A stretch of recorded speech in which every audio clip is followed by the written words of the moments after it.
What's happening, everybody? How's it going? Hope everyone had a great week. Hopefully, you guys are finding some stuff out there. I found a couple things, so pretty excited about that. Hopefully, you guys are finding some. Sounds good. Alrighty, let's do a little roll call here. Superbird in the house. 69 Stingray in the house. What is up? Bodybag 72, who I believe is Cody. What is up? Zach Allen in the house. What's up? Drew Diecast plus Jeter in the house. What is up? Gonna have to watch the replay tomorrow. Time for bed. Peace. No worries, my friend. Oh, if you need your leak on your car, there it is. It's all painted up. Got taillights on. So I tried to put that front grille and headlight tampo, that decal on there, and it's not working. I don't like it. So I am going to hand paint those on. Hopefully you don't mind.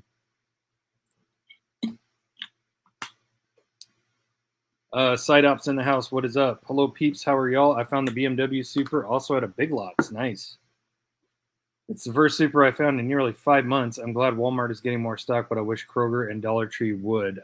You might want to keep your eye on Dollar Trees for sure, because they have been stocking big as of late.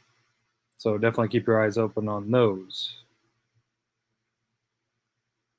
69 Stingray saying congrats, as well as Superbird. Adam, hello, Honest, and everyone in the chat. Hello, Adam. Hope all is well. Side up saying thanks, guys. Body bags.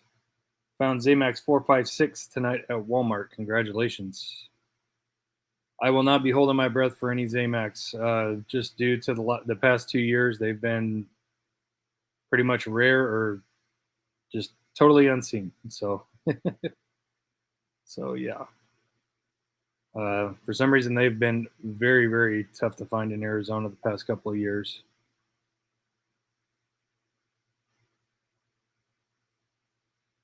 Yeah, same here. Yeah, it's been almost a year since Walmart got the J-Case Zamax in, and that's the last wave of Zamax that I saw at a Walmart. But I did find some at Kroger and the Dollar Tree, the really odd Q-Case Zamax at Dollar Tree. Andre saying, go to sleep. No, man, no. Nah. It's only quarter to 8 here.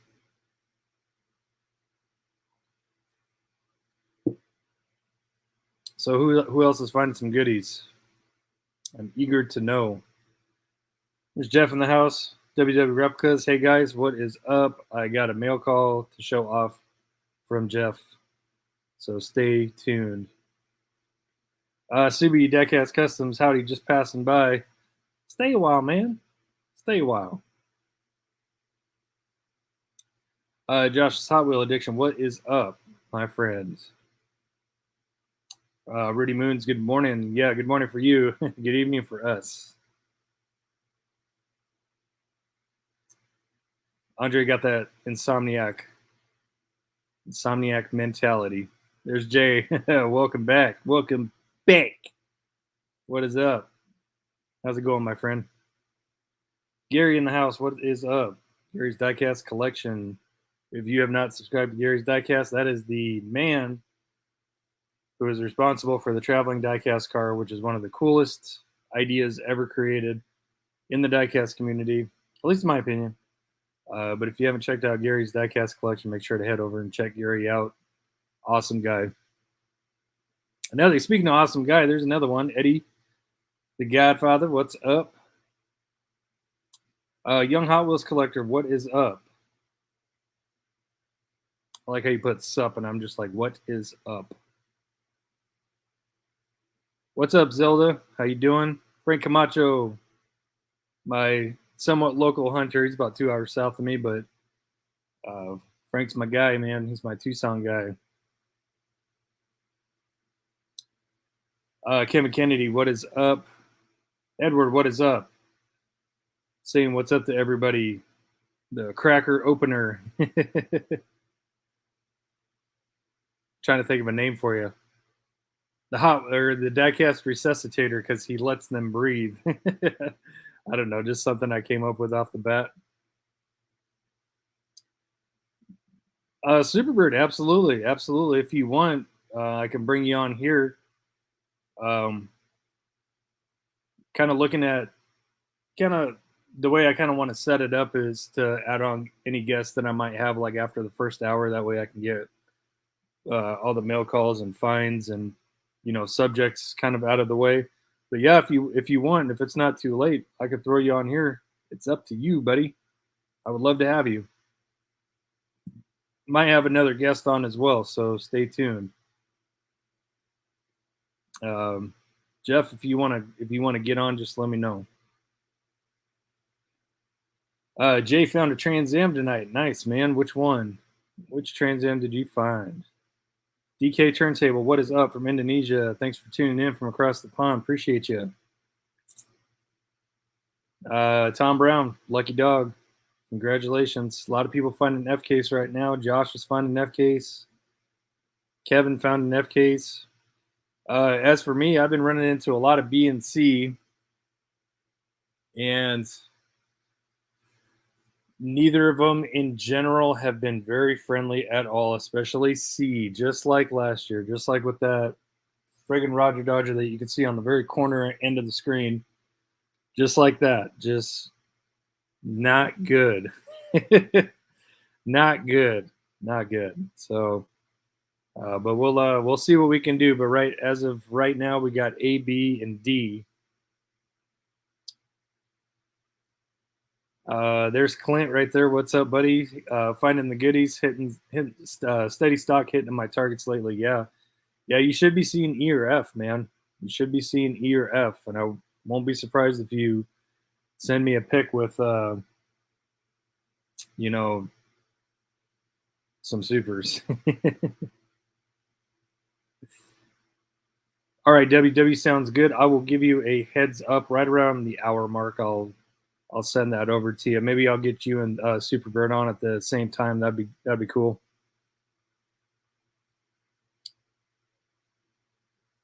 Nice, Frank. We got EK's 123 Zamax at Walmart, Jeep Gladiator, Mercedes A-Class, and Mazda Repu. Yeah, the Repu would be nice having a Zamac.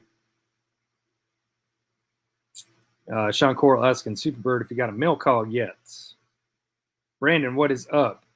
I'm still looking through my stash to see what I can give up, but Brandon was kind enough to offer me one of the C-Case Dodge Van Supers.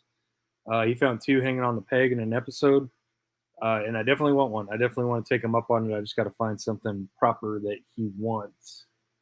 And speaking of that, I'm going to be revamping this wall. I'm going to be moving everything up and starting the 2022s down below. So, yeah, we have to figure out how this is going to work. Yeah, absolutely, Jay. I would love to have you on, brother. I'm down to do another session without the negative vibe sometime. Yeah, absolutely, man. Let's plan on next weekend. That sound good? Just let me know.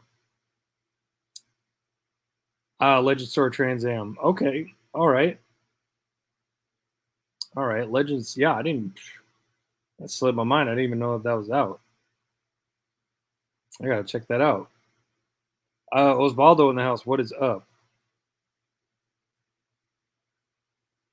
There's my good friend Colin, and just FYI, guys, I don't know if Colin plans on it, but Ben said he might. My Aussie pals, Ben said that he might do an unboxing video, which would be his first diecast related video, which would be really cool to see. I did send their boxes out today, and boy, I'll tell you what, man, if you plan on sending a weighty box that's pretty large to Australia, you better have some funds.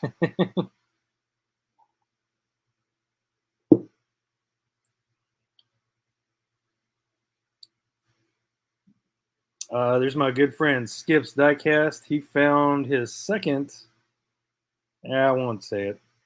I don't want to spoil it, Skip. I'll let you tell it, show it off. 16 E cases Amex at Walmart, lots of E case here at Target, C case at Dollar Tree. Curbs, good to see you, my friend. Thanks for tuning in. Appreciate it. Doing well. A little tired. Found some stuff this week, which was really good. Really, really refreshing. Josh, I did find the EK9 Super 11 days ago. Someone tried to stash it away. Wow. How about that? They got to work on their stash game, I guess. Yeah, for sure, Jay.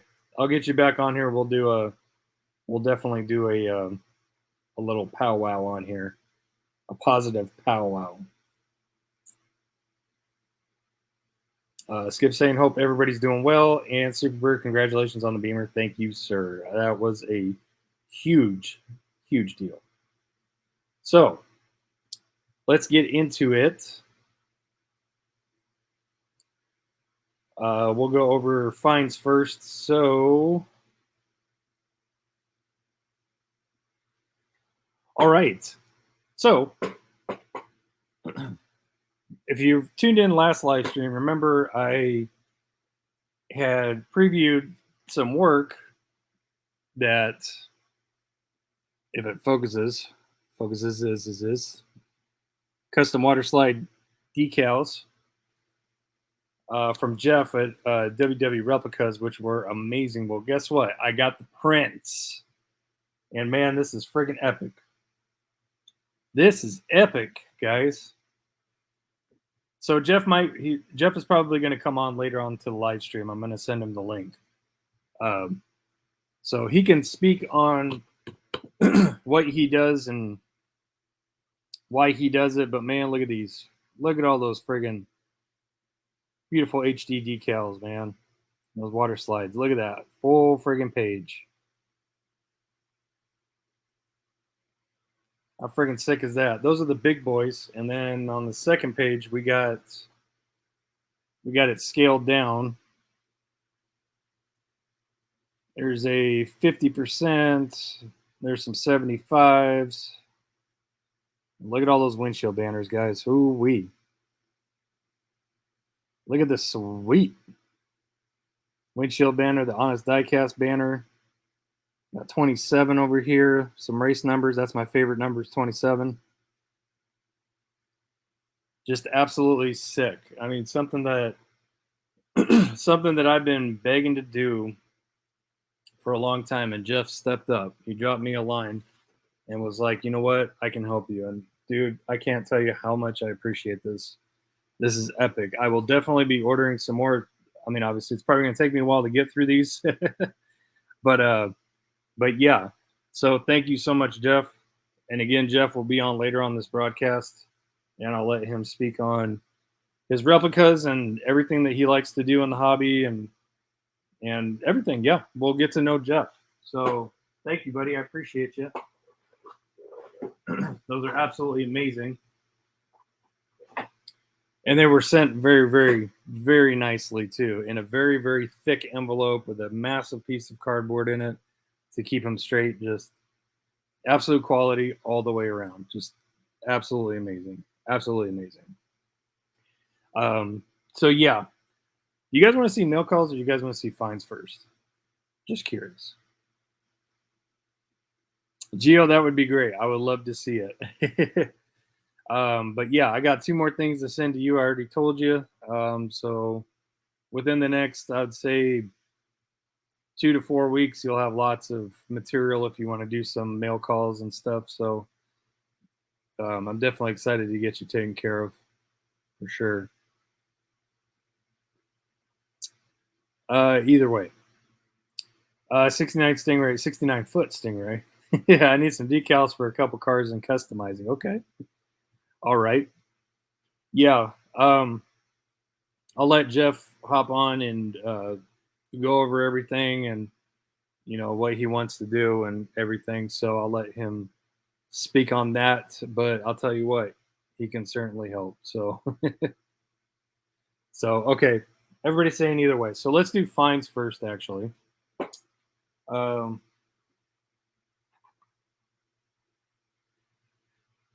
So I went to a Kroger and I found a shipper with the new 54 set in it, which is nice. Clint, if you're still here, I got you something. So I got 3 of these passing gassers, and I got 3 of them because one's going to Clint. One I would like to kind of wheel swap, and the other one is for collection because I do think this one is really, really nice. I'll tell you what, guys, that blue is very, very, it's very, very nice. It's like almost Spectre Flame. It's very, very close. Very, very close. It's very nice. And then the only other 2 that I was interested in that set, I grabbed 2 of the 49 Ford trucks because that thing is absolutely gorgeous. If it focuses, of course, we're going to do this. So 49 Ford, and then that Nova, which is very nice. Yeah, the 49s are very, very nice. But yeah, if you got, I'm sure these are going to be popping up everywhere, guys. So don't get too anxious on these because we saw what happened with the 53s, and you're being a jerk tonight. You're being a jerk tonight. Focus. Why won't this thing focus? My goodness. Good webcam, but just kind of a butthole sometimes. But yeah, don't get too over anxious on these because we saw what happened with the 53s. They're kind of hard to find at first, and then they were just everywhere in masses. And if you still haven't found them, check your Walgreens because all of the Walgreens here have a crap ton of them, including that Gazelle Chase, if it's a Chase, the Porsche, everything is in there. So don't get too overeager on these, but check your Kroger's and then check your automotive stores. That's where these ones are usually popping up. And then I scored some reds. Finally. So you guys don't judge me on this one because actually I'm not keeping any of these for my collection, except the Greenwood Corvette probably.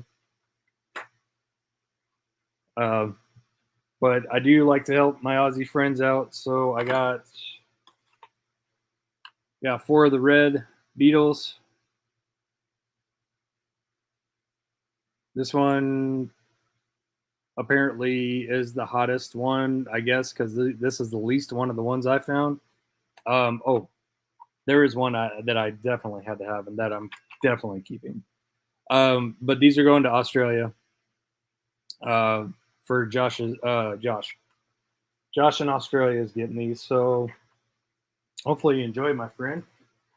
I think you will. You told me to pick up as many as I found, so I kind of did that. I left a couple behind, but I didn't pick them all up.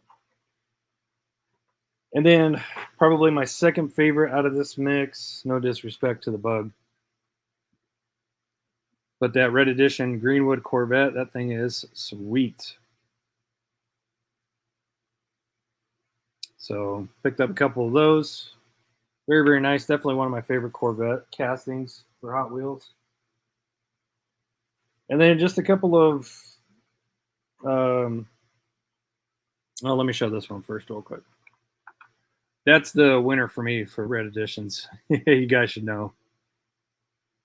I freaking love this. I love the BMW 3.0 CSL. And for those of you that don't appreciate this card, this real life card, I'm going to show you a video. I'll show you a video here in a minute.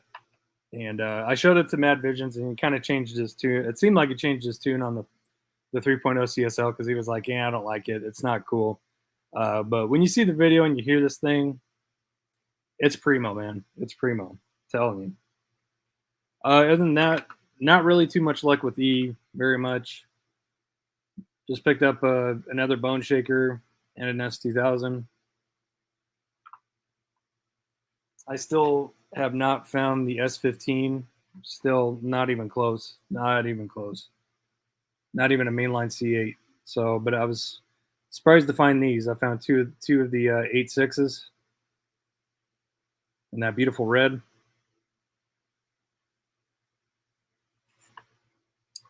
Yeah. So very good. Very good.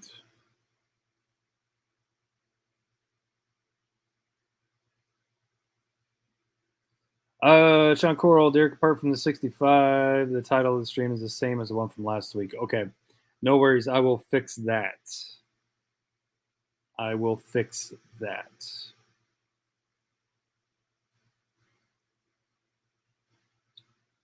Which I will do after the stream. But thank you for the heads up on that. All right. I did pick up a couple more Firebirds from the C-Case drop just for customs. I'm done. I'm not taking another one. Same with the Chevelles. I'm not taking any more. Got plenty for customs and collection. So, but other than that, and you guys forgive me when the next hunt episode comes out, whenever that is, whenever I get enough footage. I broke my phone, which is the primary thing that I was using to film for a while, because it's easier, it's more convenient. I have started using my GoPro again, and I know that that's probably the best quality. So, but when I found this, I had my old phone. I started using my old phone again, and the footage is just not good. So just forgive me, the quality will not be that great. But this was the winner of this week. And this is my most favorite sought after super so far released this year. I know a lot of people don't feel that way. That's okay. But this thing is sick. And again, shout out to Mad Visions and SRS for hooking me up with one. I got one carded. I got the other one loose. I opened the one from SRS. The one from Phia was a gift, so I left that one carded. But super excited. Super duper excited. And for those of you that don't appreciate this car, I'm going to take a moment. Don't leave the live stream. It's not going to stay forever. I want to share a quick video of this car in action because this car is sick. If anything, maybe you can appreciate the livery and the sound.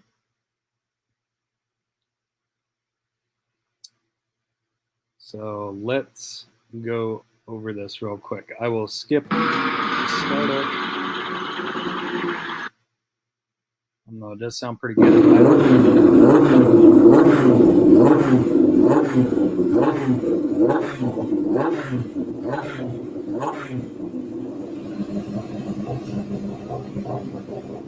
I know the audio will probably be delayed a little bit.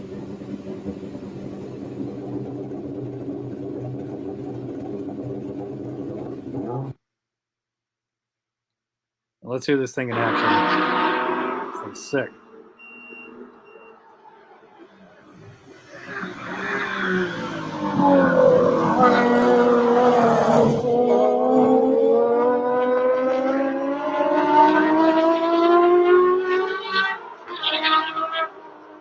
Super high revving, naturally aspirated, inline six.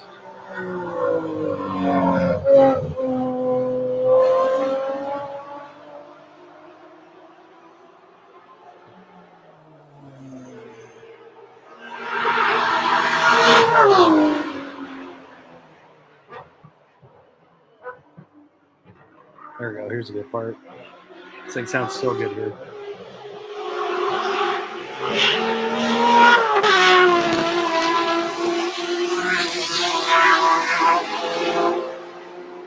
How could you not like that? The car is beautiful. It's such a legendary race car.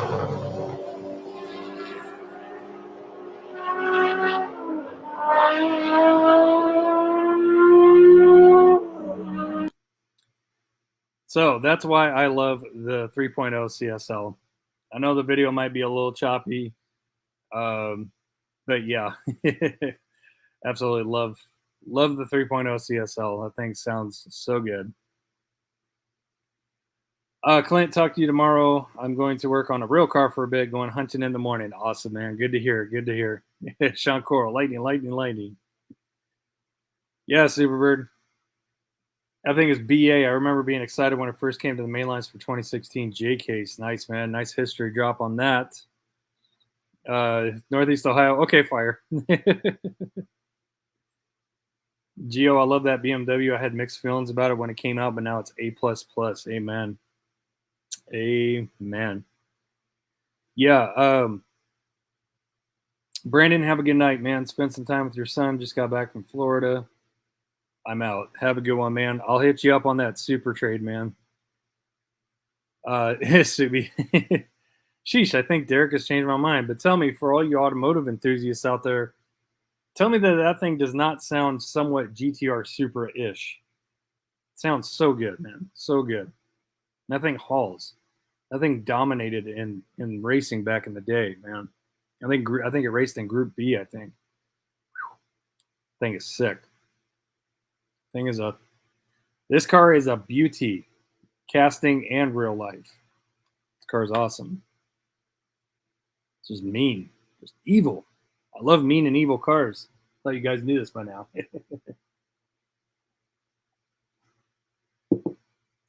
And it shoots flames, which is even better. Josh, yeah, I like that Beamer. Gio, I can't wait to see your customs for the Liberty Walk S15. Yeah, if I can find it. I can't find it, man. Those things have been yanked left and right, man. I have a feeling that I haven't even bothered looking into the prices for that thing, but I have a feeling that thing is a heavily scalped mainline. So, JDC, thanks, man. 52 watching, 22 likes. Smash it, folks. Thanks, man. Appreciate you. That's a good analogy, Superbird. The BMW kind of sounds like a little elephant on wheels. Kind of, yeah. Sounds like a pissed off elephant. But it sounds good. It's got that really sweet, high revving inline six sound to it.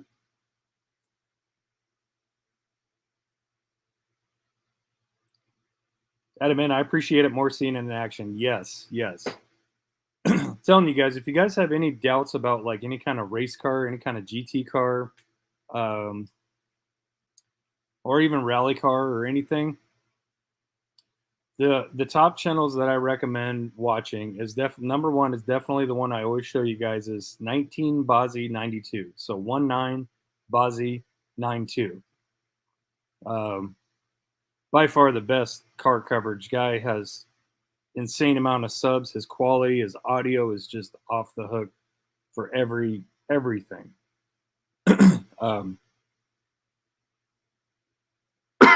Excuse me. Warning G80 sounds like an E36 M3 with a straight pipe. Yeah, as far as I know, the engines are very similar.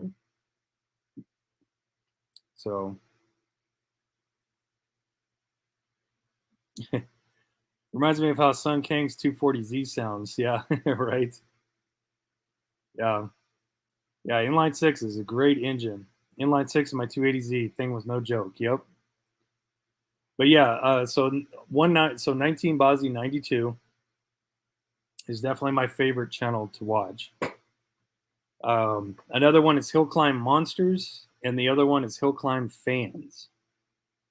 Between all of those three, you can cover pretty much any GT, any Le Mans car, any hill climb car, any rally car. Between all those channels. So if you're ever curious to how a real car sounds, and a casting that you kind of either that you really like or you're just kind of meh about, watch it in real life, watch it in action. It'll make you appreciate the car a whole lot more. That's kind of how I developed my love and my addiction to Porsche, is because I've always liked Porsche. I've always appreciated Porsche, but not until I got into collecting and I started watching these cars in action did I really develop that passion, that just unshakable passion and desire to have Porsche castings. You know what I mean? Gio, have you seen the new GTRs and the Chase being a black R34? Yes. The 8.6 has anime livery and it is dope. Yes, that is going to be an extremely hard set to come across, unfortunately. I think I'm going to buy 2 cases off of A&J as soon as they get them. Maybe even Superbird. I don't know. Or not, maybe not even Superbird. Maybe even One Stop Diecast is what I meant to say. Why you got the broken heart, Superbird? Yeah, I'll admit when I originally posted that, I thought it was for real, and then I realized it was April 1st, and I was like, yeah, there goes that. Yeah, that's sad, but whatever. We're gonna get into that, Cody. Any info on the RLC 35,000 debacle? You know what? I tried to look it up on Hot Wheel Collectors. It's not even up anymore. So let me change the banner. What on earth is going on with the Datsun 510 release from last week? Let me bring something up real quick.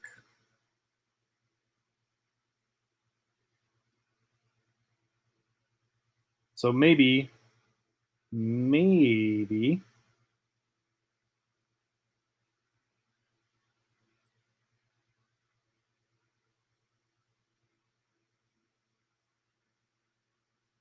Yeah, it's not even.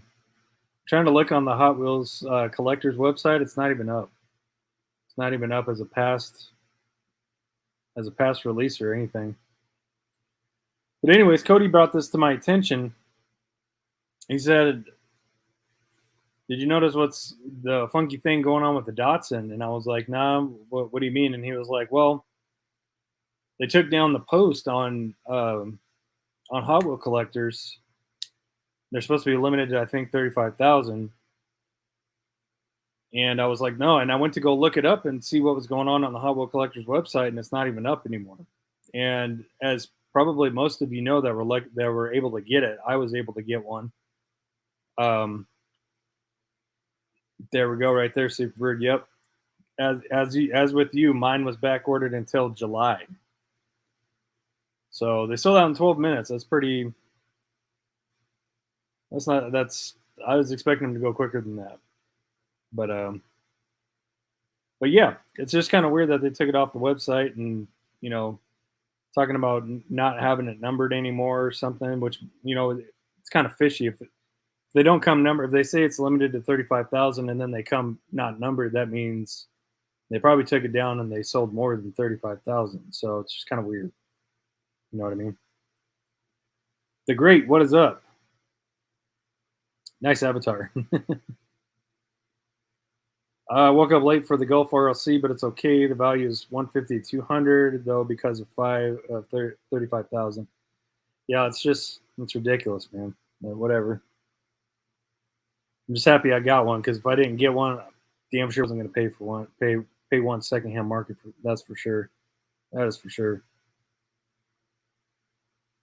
Right. There's a plus, Subi. Woke up at 9:09. I saved $37 for some monoblocks. Yeah, that's money well spent right there. What's up, 713?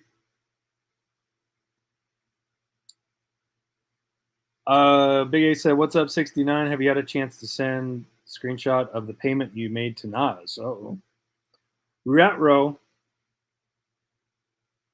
Not sure what's going on there, but what's up, Adrian? Thanks for tuning in. I will be going over your mail call. So thanks again, man. I appreciate it. Redrun, haven't missed much. We talked about the BMW 3.0 CSL, went over some finds. I did find the CSL Super finally. Super excited about that. But other than that, good timing. So stick around. Probably have a couple guests on today. And yeah, I still got to go over mail calls. 69 telling Adrian that he sent an email to him. All right, I will let y'all fellers discuss that.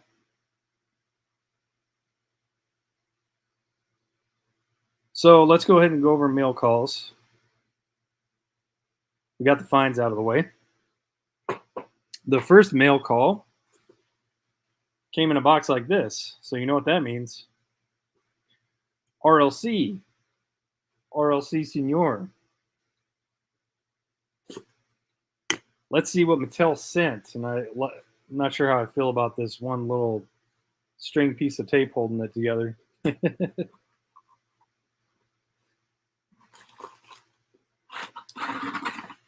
Yes, yes. Come here, my precious. My precious. Yes, yes, yes. Bada boom, bada bing. Bada boom, bada bing.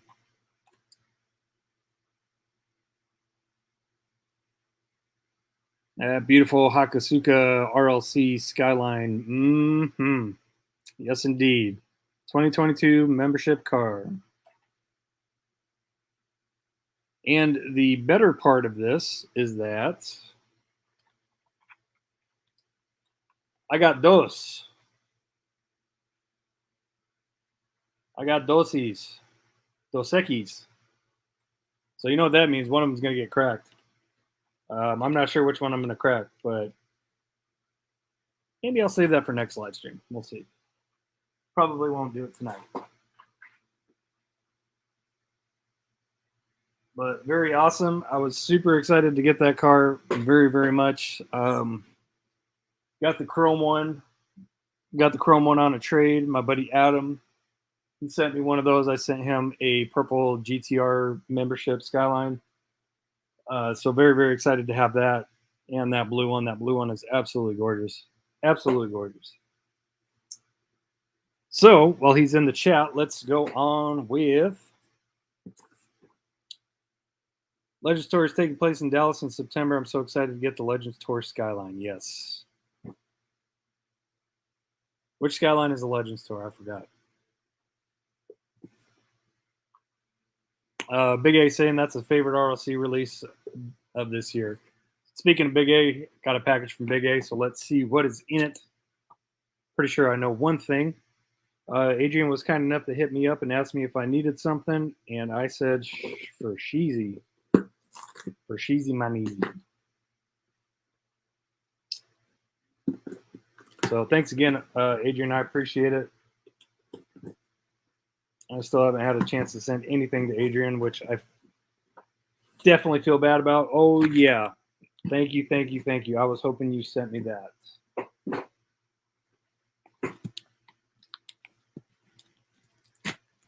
Kind of stuck to the wrapper, but yes. Now Adrian gets to go on.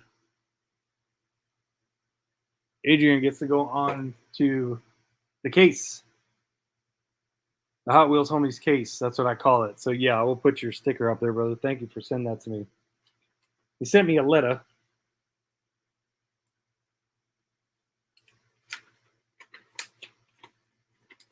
Adrian says, Derek, thank you for all you do for our community and for being such a great friend. Thank you, buddy. You too. Appreciate it. Enjoy my humble gifts to you. Whatever you do in life, be positive and more importantly, be humble, my friend. Stay safe out there. Happy hunting, and God bless you and your loved ones. Sincerely, Adrian, Big A's Diecast. Thanks, brother. Appreciate you, man. As always, I keep all letters sent to me by y'all because that is just as important, if not more important, than what's in the box. So, yeah, let's check this out real quick and see what's in here. Appreciate you for thinking about me, Adrian.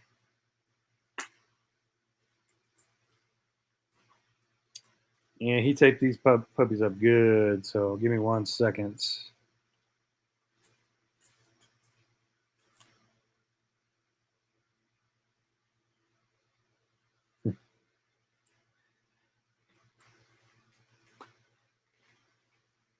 Go ahead and talk amongst yourselves while I get this thing cracked open. There's a lot of tape on here, which is great. Thank you, Adrian.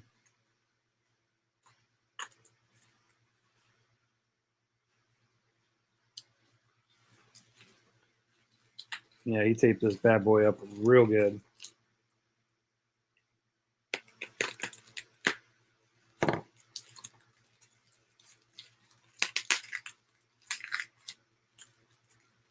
I can see some yellow in here.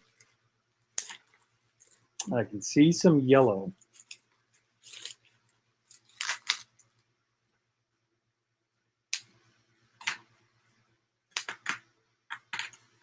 I really need to change this blade on this razor blade, to be honest with you. It's dull. Dull. Oh, yeah. Yeah, thank you, buddy. Appreciate you. All right. So what he originally hit me up for was he was like, "Hey, man, I found a bunch of these. Do you want any?" And I said, "I sure do," because I haven't seen any of these locally. Um, and a couple people did help me out with these and send these to me, but I definitely wanted some more. So thank you, Adrian. That beautiful yellow Porsche from that set. I'm really, really hoping. I'm really, really hoping to find this set. That'd be great. Just to say I found it, but yeah, that Porsche is just it's beautiful. And somebody on our Facebook page put these Steelies on this, and it matches absolutely perfect. So I'm sorry if you are watching. I can't remember who did it, but if you're watching, I'm going to copy you, and I sincerely apologize because that swap was just a great idea. Great idea. So absolutely perfect. Thank you, Adrian. Thank you for these. He sent me a couple others too. And what do you know? 76 Greenwood Corvette. As I just showed you guys, I found two, so I will probably send one off to Australia. And then, yes, please, because I only found one of these. 3.0 CSL race car. We were just talking about it.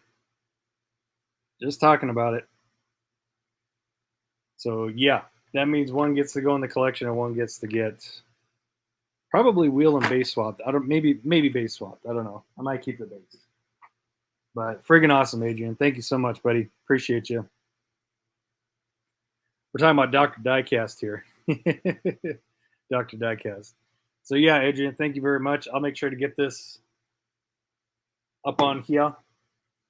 Actually, we'll just go ahead and do it right now. How about that, Adrian? Huh? You like that?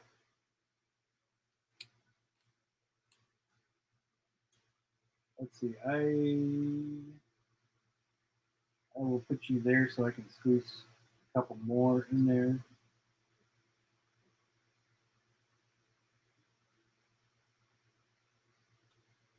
There's that. So yeah, if you got stickers, if you got channel stickers and you haven't sent me one yet, send it to me. I will put it on this the Hot Wheel Homies box. I got Andre Cruz. I got David from Twice Diecast, Alex Graff, JDC, He's Diecast Fantasyland, Hewitts, Old Hewitts, just myself on there, and now Big A's. So friggin' sweet. Let's fill that bad boy up. If you got channel stickers, send them to me. Nice gift from a nice guy. Yes. All right, this one is from Cool Fire Trucks, aka Jared. Now, he was kind enough to help me out with this. This took way too long to get on my part. It took way too long to get settled with this, and I apologize to Jared. But thank you very much for helping me out with this, man. I appreciate it. And I know pretty much exactly what should be in here anyways. But this, you guys will be able to tell how long ago this was for. This has been in the making. So, back a while ago. Oh, he sent some extras, or at least one extra. Factory 500 GT3 RS. How about that? Wasn't expecting that. Thanks, Jared. Heck yeah. But yeah, so this is going to kind of show kind of how old this is. So he was kind enough to help me out. This is months and months and months in the making. And again, it's nothing on Jared. It's all on me. So I apologize. But he was kind enough to help me out with these, and I really, really appreciate it because I needed a stash for customs. And I'm telling you guys, at least this set is one of the hardest premium sets I've ever had to try to find. Like, it doesn't matter if it's the original, the second release, or the third release. But there's my custom stash right there for the Evo, that beautiful Evo 6. I'm definitely looking forward to making some customs of this bad boy. for sure. So thanks, Jared. I really, really appreciate it. Really, really, really appreciate you helping me out with these. So thank you very much, buddy. Um, and I did pay for these because this is big money worth of cars here. So, and then this is back when I was asking everybody to help me out with these. I was asking everybody to help me out with these, and yeah, friggin' Jared, man, he certainly did that. I'll tell you that right now. So now I'm absolutely buried in these bad boys, like 110%, and most of it is thanks to you guys. So I really, really appreciate it. Sean, thanks, man. Thanks for tuning in. I know it's a little late. Sorry, I got started a little late here, but thanks for tuning in, buddy, and thanks for being on the last live stream too. I appreciate it. So, wow. I'm good on these now, guys. I don't need any more. I really don't. I really, really, really. As hard as it is to believe, I don't need any more of these. I really don't.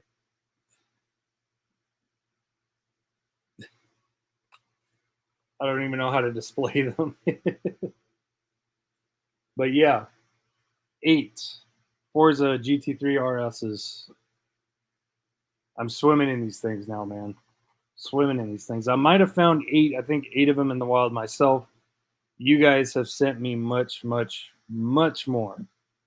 So I really, really appreciate the help with these. You guys know that this car was a huge deal to me. It still is a huge deal to me. Absolutely. It's my favorite premium ever released by far. 110%. Hey, man. I didn't find these. I'm not a scalper, and they're not for sale. But if you need one, let me know. I'll help you out, Gio, if you haven't found that. Josh, if you need one, let me know. I can set one aside for you. Superbird, I got one for you. If you want 2, let me know. I'll give you 2. But yeah, there's a whole lot of customs right there. Yeah, yeah. I still have a hard time cracking this though. I still have a hard time cracking these because it's just so beautiful and perfect. I mean, it's my dream car in my favorite OEM color, which is lizard green. So, yeah, man. But thank you, Jared. I really appreciate the help with these. And again, sorry it took so long to get our deal squared away, but I appreciate your patience, man. Thank you very much. But yeah, I got a lot of these now. I got a lot of them. So if anyone needs help, with it, let me know. I'll help you out. But yeah, Jared sent me some good stuff, man. So thank you, Jared. I appreciate it. And that will conclude our mail for this week. 69, never found any of those. Found the other cars from the set, left them though. If you want me to send one up to with your guys' package, let me know. Geo, I only have one opened. Okay. Jeff, I just want to drill. You can if you want. Derek, can you show a close up of him? Yes. Here, I'll show you. Well, you guys can look at it in card for a second. But I do have a Lucy.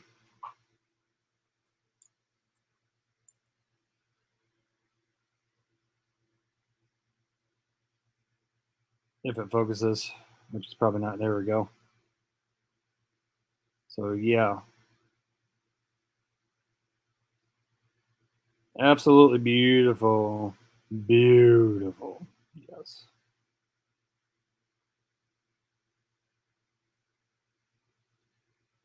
Still my favorite generation 911 GT3 RS. I do like the 992s. I am very excited about the GT3 mainline coming up, but that car still has my heart. I love that car, man. Love that car.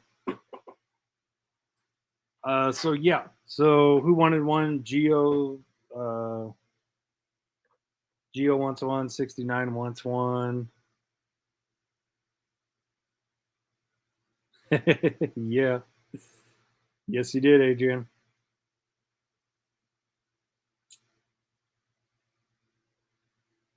Yeah, so I think we're good. Okay, got those set aside, and then Superbird, I got one for you too. So no worries. Let's see.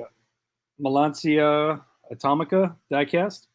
Do you have Brazilian cars? VW Brasilia, Chevy SS, VW SP2. I think I have some SP2s in my Volkswagen Tote. Other than that, I don't have any like Brazilian market cars. I don't have the Brazilian Convention 510, but I have the Mexico Convention 510, which is essentially the same car, just different packaging. All right. There we go. Alrighty. But yeah. So I guess yeah, that I don't really have too many Brazilian market cars. Gio, I got an autograph signed from Jesse on the way. It's a picture of the OG crew from Fast and Furious 1. Excited to get it. He has a website shop full of autograph items. Nice, man. Nice. My pleasure, Josh. No problem. Let me see here.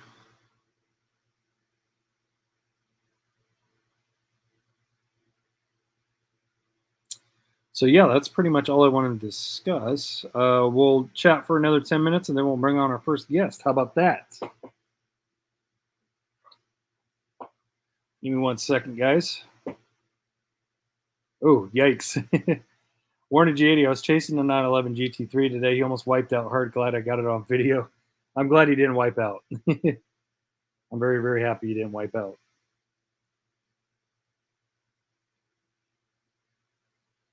Wow, look at that.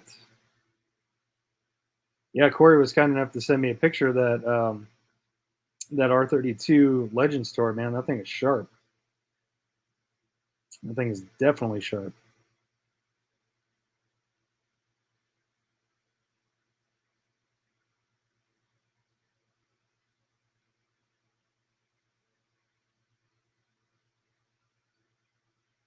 So yeah. So I'm going to let me do something real quick. I'm going to send a link to our first guest.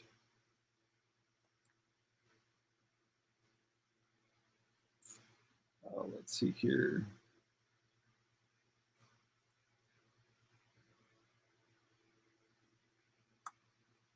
Jeff, I just sent you the link. All you got to do is click on that link on your computer or whatever you're using, and then that will bring you on. Take your time. I'll get you on in 7 minutes. All right. Julian ran into 3 cases this morning. Scored the C8 Super Treasure Hunt. Definitely a nice piece. Congratulations.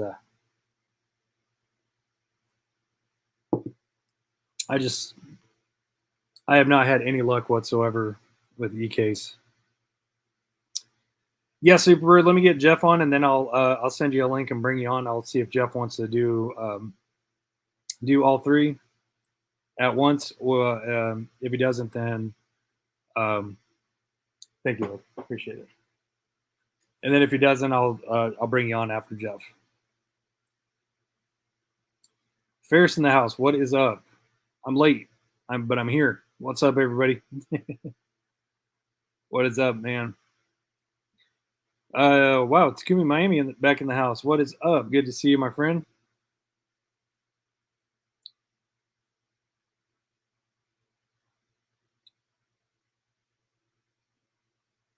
Fair says haven't even seen an E or an F. Wow.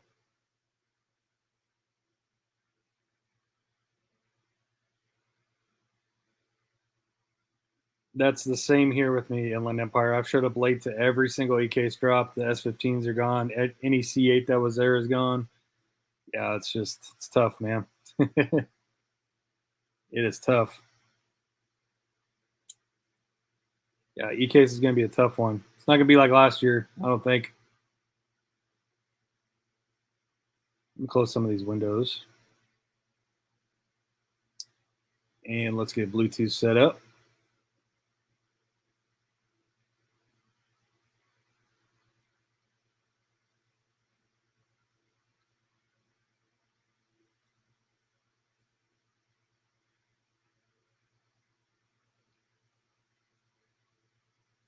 All right, we are connected and good to go.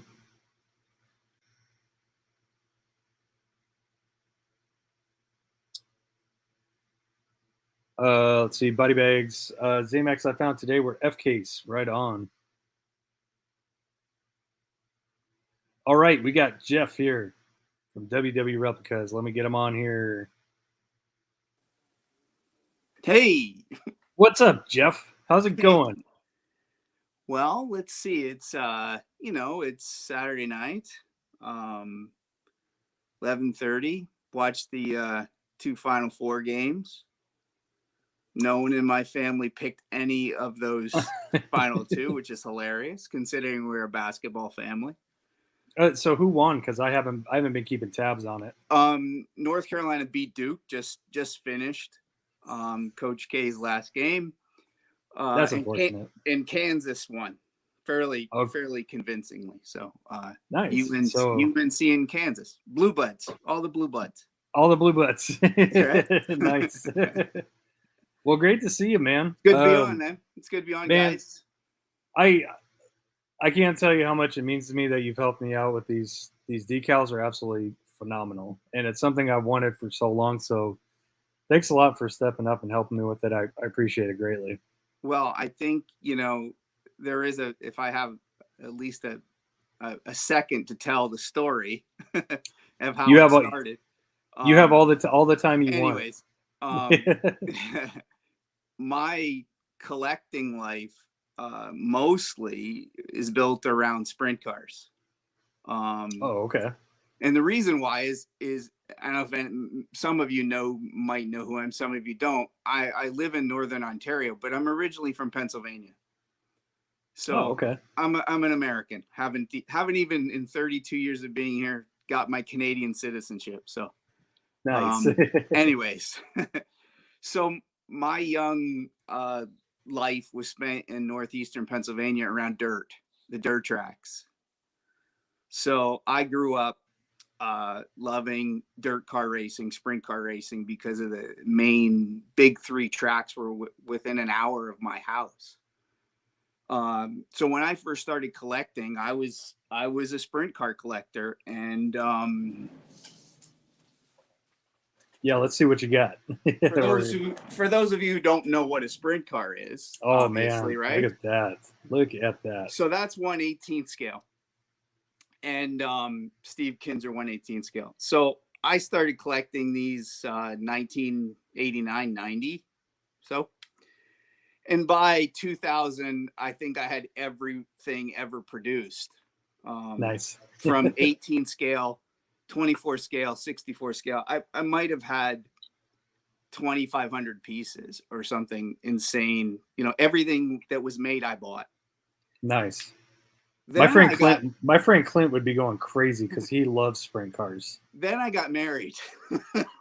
Oh yeah, that thing.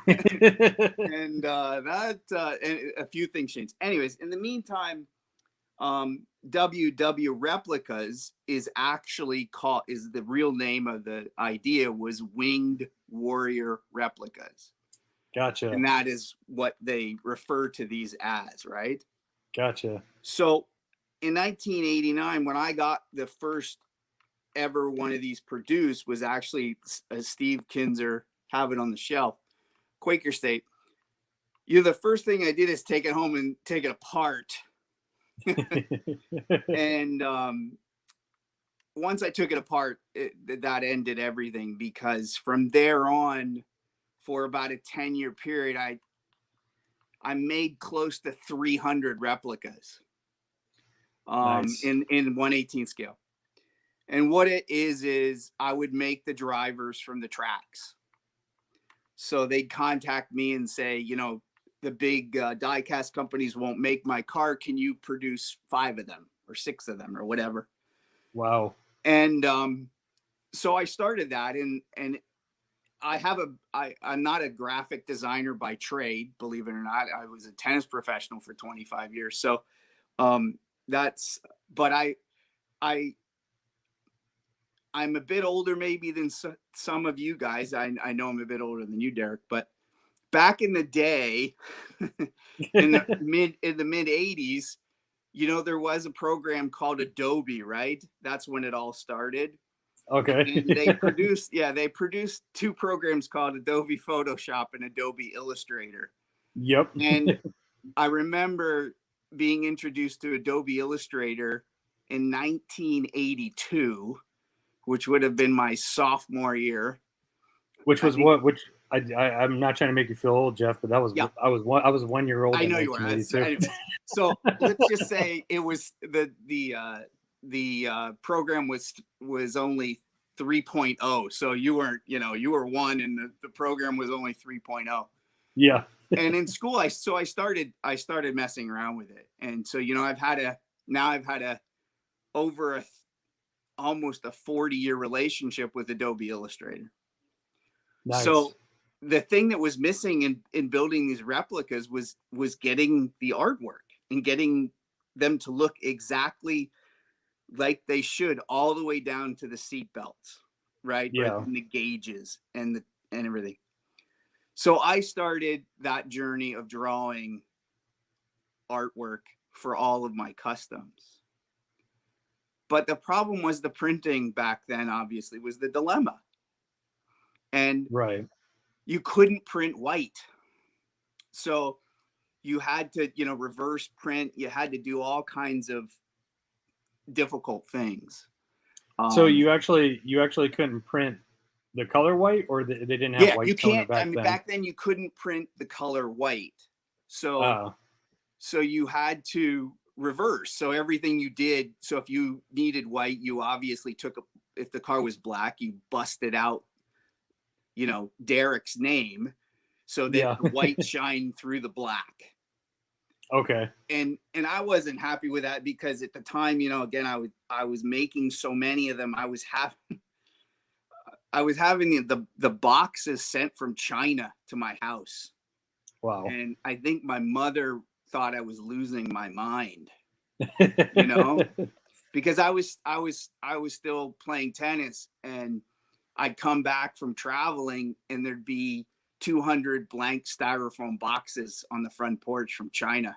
And that's when I knew I had a problem. Heavily invested into the hobby. Yes. Like you were fully invested. Exactly. And I think I may have maybe only 6 boxes left of like 400 or something like that. Wow. that I won't get rid of, because you can't get them anymore. So I've kind of held on to them.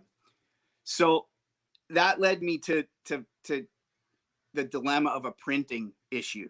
And about 15 years ago, some of the Aussie guys might know this printer. It was the old Okidata used to produce a printer called an Alps. And it was an old school printer in that it had 4 ribbons. And the ribbons were, black, and then the colors. But the ribbons were resin. And they made a white resin cartridge.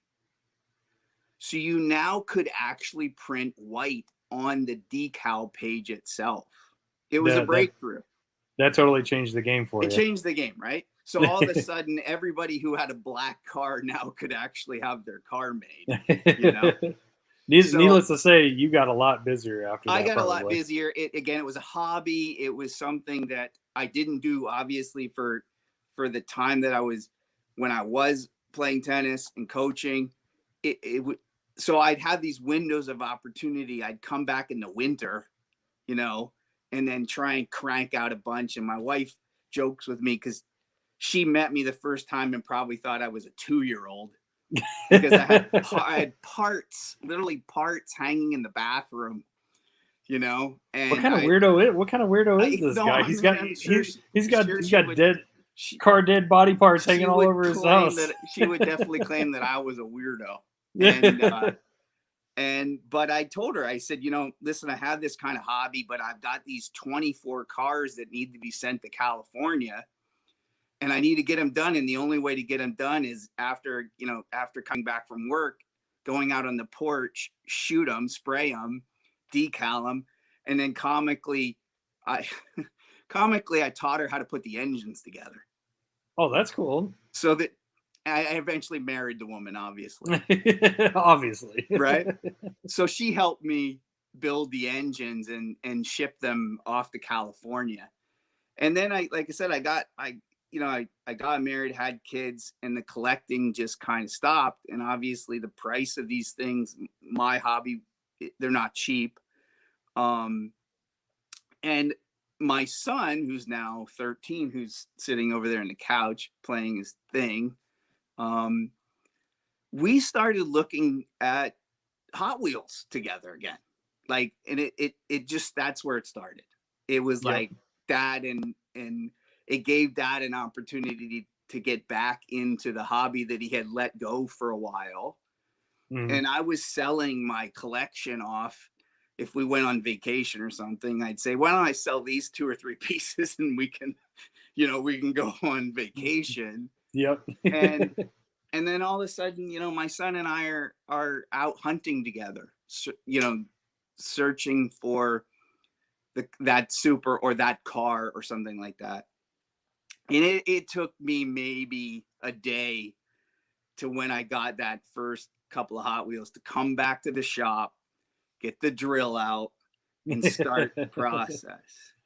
So that's awesome though. That, I mean, I love hearing that, because my daughter's 10 years old, and we experienced that for a little while. She went through her phases where she saw me collecting Hot Wheels and she was like, "Oh, that's cool. I like that and I like that." And then things change, obviously. Sure.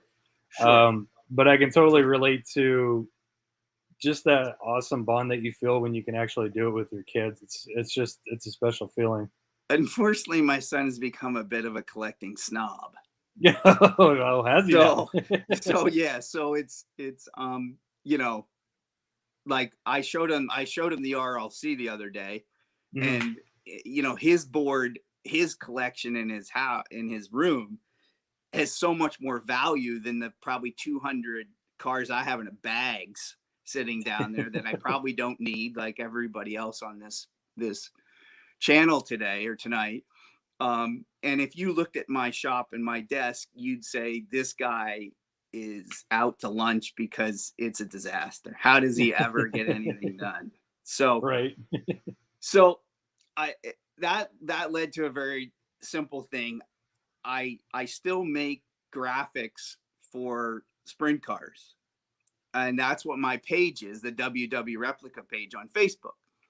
And the majority, 99.9% of that business, not business, but hobby, are guys wanting to build replicas that they can't buy. And one day I was building a sheet, and I got to the sheet, and I got literally like an inch of empty space at the bottom of the print. You now know what the print looks like, right? So I was like, I got to fill this with something. So I got back on Illustrator and I said, hey, let me think of some stuff in 64 scale. Why not? Just for, what's in giggles. And I did it. And then, so my son and I built a couple of customs together. He actually sprayed them and we put them together. And then as I started watching the community, I'd be sitting here watching you, right? As I would be right now, because what you see is my iPad, but in front of me is a 48-inch television that is my monitor, right? Nice. So I said, you know what? I'm just gonna pick a couple of guys that I watch.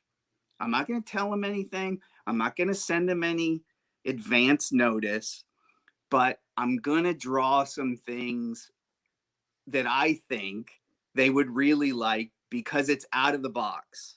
It's not a candy striper.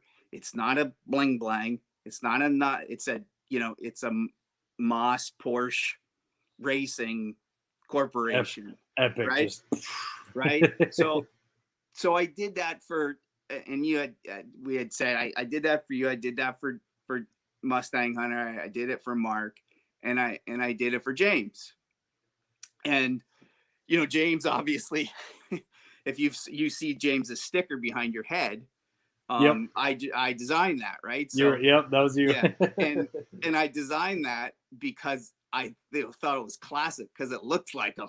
It's perfect. It's Yeah. absolutely perfect. When So he you can sent me, imagine, yeah, when he sent me that that sticker, I was like, dude, this just screams Hewitts. It looks like you. I'm sure There it James won't is. mind if I show it to him. Yeah. Yeah. Yeah. Anyways, Amazing. you know, some clown in Ontario is sitting, you know, up at the who knows what hour at night, drawing some, who doesn't even know it's going to come, and then it magically appears on his doorstep. So I did that for 3 or 4 guys. Again, just because I enjoyed the community. I enjoyed being in the collecting community again. And it filled my time when I'm like everybody else sitting in front of the bench, either drawing or fiddling with these maybe 100 things that are in pieces in front of me right now that Yep. I can't finish. The boneyard. Yeah, it was, so for me it was an opportunity to give something back. And you know, it wasn't it didn't matter if it led to anything, but really what I wanted to do was I wanted to build everybody something. But the timing, shipping, and all these things just led me to be in the same predicament. Derek, I think I've had those stickers, those things drawn for you for 4 months. Oh wow. You know what I mean? They just, Yeah. like, it just, for me, that obvious the time for me, I now run a property management business, a higher end property management business for cottages up here. Oh, So nice. so my off time is the winter, yet I still have to deal with snow and plowing. So I had all this time, and that's when I was designing all this stuff, thinking, okay, well, one day I'll just fire these off. But more importantly, I was like, well, I need to build, you know, I need to build Derek his own, you know, Moss Porsche, There right? it is. Something like that. And then I thought, well, I'll do it. I'll get them all done, and I'll magically ship them. It never really happened. So, what I was Totally hoping, understand. what I Totally was understand, hoping, by the I way. know. What I was hoping to do was, now, because of COVID, you know, and it's it's tough. You know, Canada has been a lot different than the U.S. in dealing with the pandemic. You know, tougher restrictions. Anyways, you can, you know, you can take it any way you want. But it's the I'm up on it. facts. I'm up on it. Yep. Yeah, and I know. Okay. It's So crazy. so I haven't been home in 2.5 years to see my family, who's still in Pennsylvania. Oh wow. So I am going for Easter. So, you know, in my mind, I thought, well, you know, I'll just crank out three or four of these customs, one for each guy, and I'll throw them in the mail when I get home. Yeah. That really hasn't come to fruition either. So, no. Understandable. So I was happy that, you know, that James obviously reached out to me and I could help him out with not only just the channel stuff, but I'm sure some of you guys have seen one of the videos of this meat butcher thing he asked me to come up with. Yeah. And I was very happy that some of the guys, you know, reached out to me and I could help. And as we had talked before, kind of in our emails, the dilemma is that you can't help everybody. It can't turn into a business. And as you always and everybody else states, there's just so little time for this hobby. And I'm coming up, once I get back from Pennsylvania, into the, you know, my nutty kind of 60, 70 hour work week insanity. So I know that if I don't finish any of this, I won't see it until October. So I was happy to get some stuff out to some guys to help them. And obviously even more happy when you got him and you were excited. and that again, as you said, and the quality is amazing because I have them professionally printed. So yeah, you know, I that's just just bypassed that. the whole thing and just went to somebody. I have two people, one in Canada, one in the US, and Okay. just let them have $20,000 printers, right? And be Yeah, done with right. it. And that's, I just found it so much easier to deal with. And again, my kind of group and following on my Facebook page, you know, knows who I am, and they know the sequence of how I work.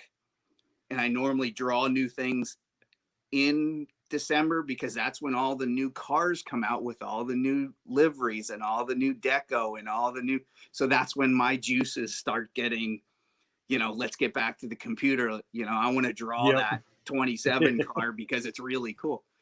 So I've, I've gotten into that, and I knew that by sending some of this stuff, I would open myself up to a little bit of the public, which I'm okay with. But I just had, I'm glad we got to talk because I just wanted to make sure that, you know, people who wanted to reach out to me knew. And I remember when I say that email, I read it. I thought that might be a little harsh to just say that. I might just tell people no, but that's just, you know, the way it is. And Yeah, also, you know, that's it. yeah. And as again, as I expressed to you too, you know, the motivation to put in the time, you know, replicating when, if somebody sends me the artwork, that's a whole different story, right? That's easy.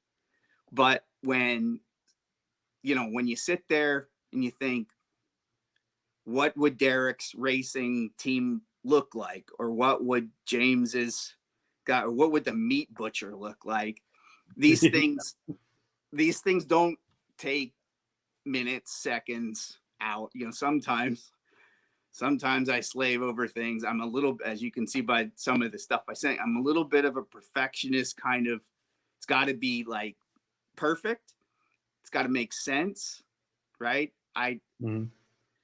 When I sent you that first 92, those numbers, those Porsche GT number sets Mhm. with the green and the pro on the side, I might have spent 2 hours trying to figure out, source these things to make sure they looked like, because I didn't want to send them to Derek from Honest Diecast, the Porsche guy, and send him something that looked like I had no clue what the hell I was doing.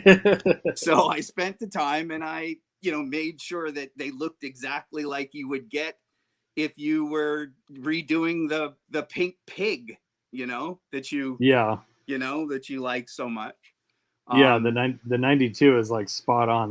yeah, That's it. yeah, That's the door badge right there. yeah, That's it. yeah. So that was probably the best part of doing all this is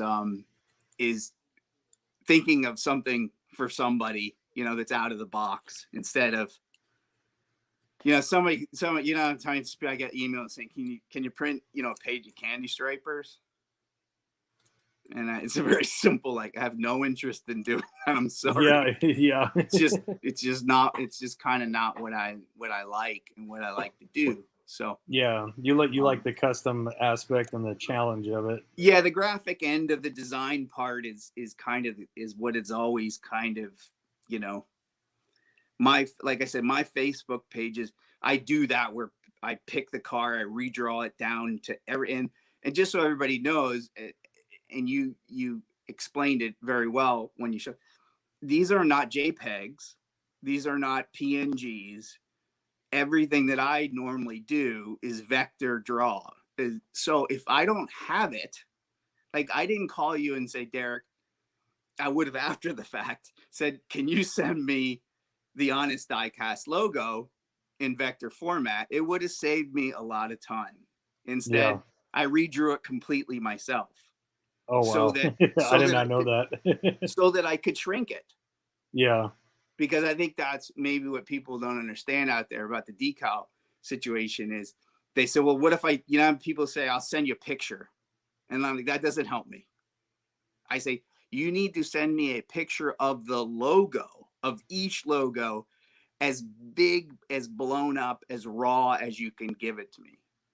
Because I'm going to put it on this massive television and I'm going to completely redraw it because I can't shrink it to where you want to put it. It will turn into mush. It'll turn into pixels, right? Yeah. So for anybody out there who is interested in getting in touch with me, you need to understand that, that the best way is to either have the artwork or have something that can be modified. That doesn't mean having to completely redo it like I was redrawing it for you from day one, And I did all that with everybody. Sorry, I couldn't make it easier. I didn't want to reach out to him. He's like, "Who's this clown?" Sending me messages. I'm sure, a couple of times when I sent something to Mark, he was probably like, why does this guy want to know what my favorite number is? Why does he want to know why does he need to know where I live? And, because sometimes I draw this stuff based upon geographics. I come up with some ideas. I did a logo for a guy that's in Ohio, and it made sense that the state had to be in there somehow, Yeah. That type of thing. So it was funny to send that stuff and to ask you guys kind of cold call questions. And I thought, you know what? Okay, screw it. I'm just going to ask them. I'm going to send it. And when they get it, they'll figure it out. And then after that, we'll develop some type of relationship, friendship, or whatever. And then it won't be some weirdo, right?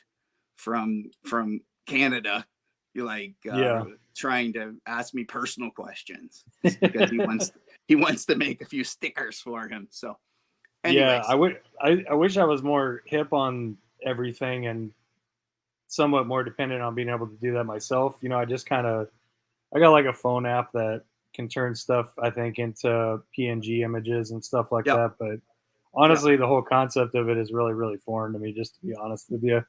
And the other thing is, the real thing is, if you take a PNG, for example, you can really shrink it within reason. But if you take a PNG and shrink it to where, say, we wanted to do for you and for James once that channel sticker for on the base when he wants to do customs, right? Instead of signing it.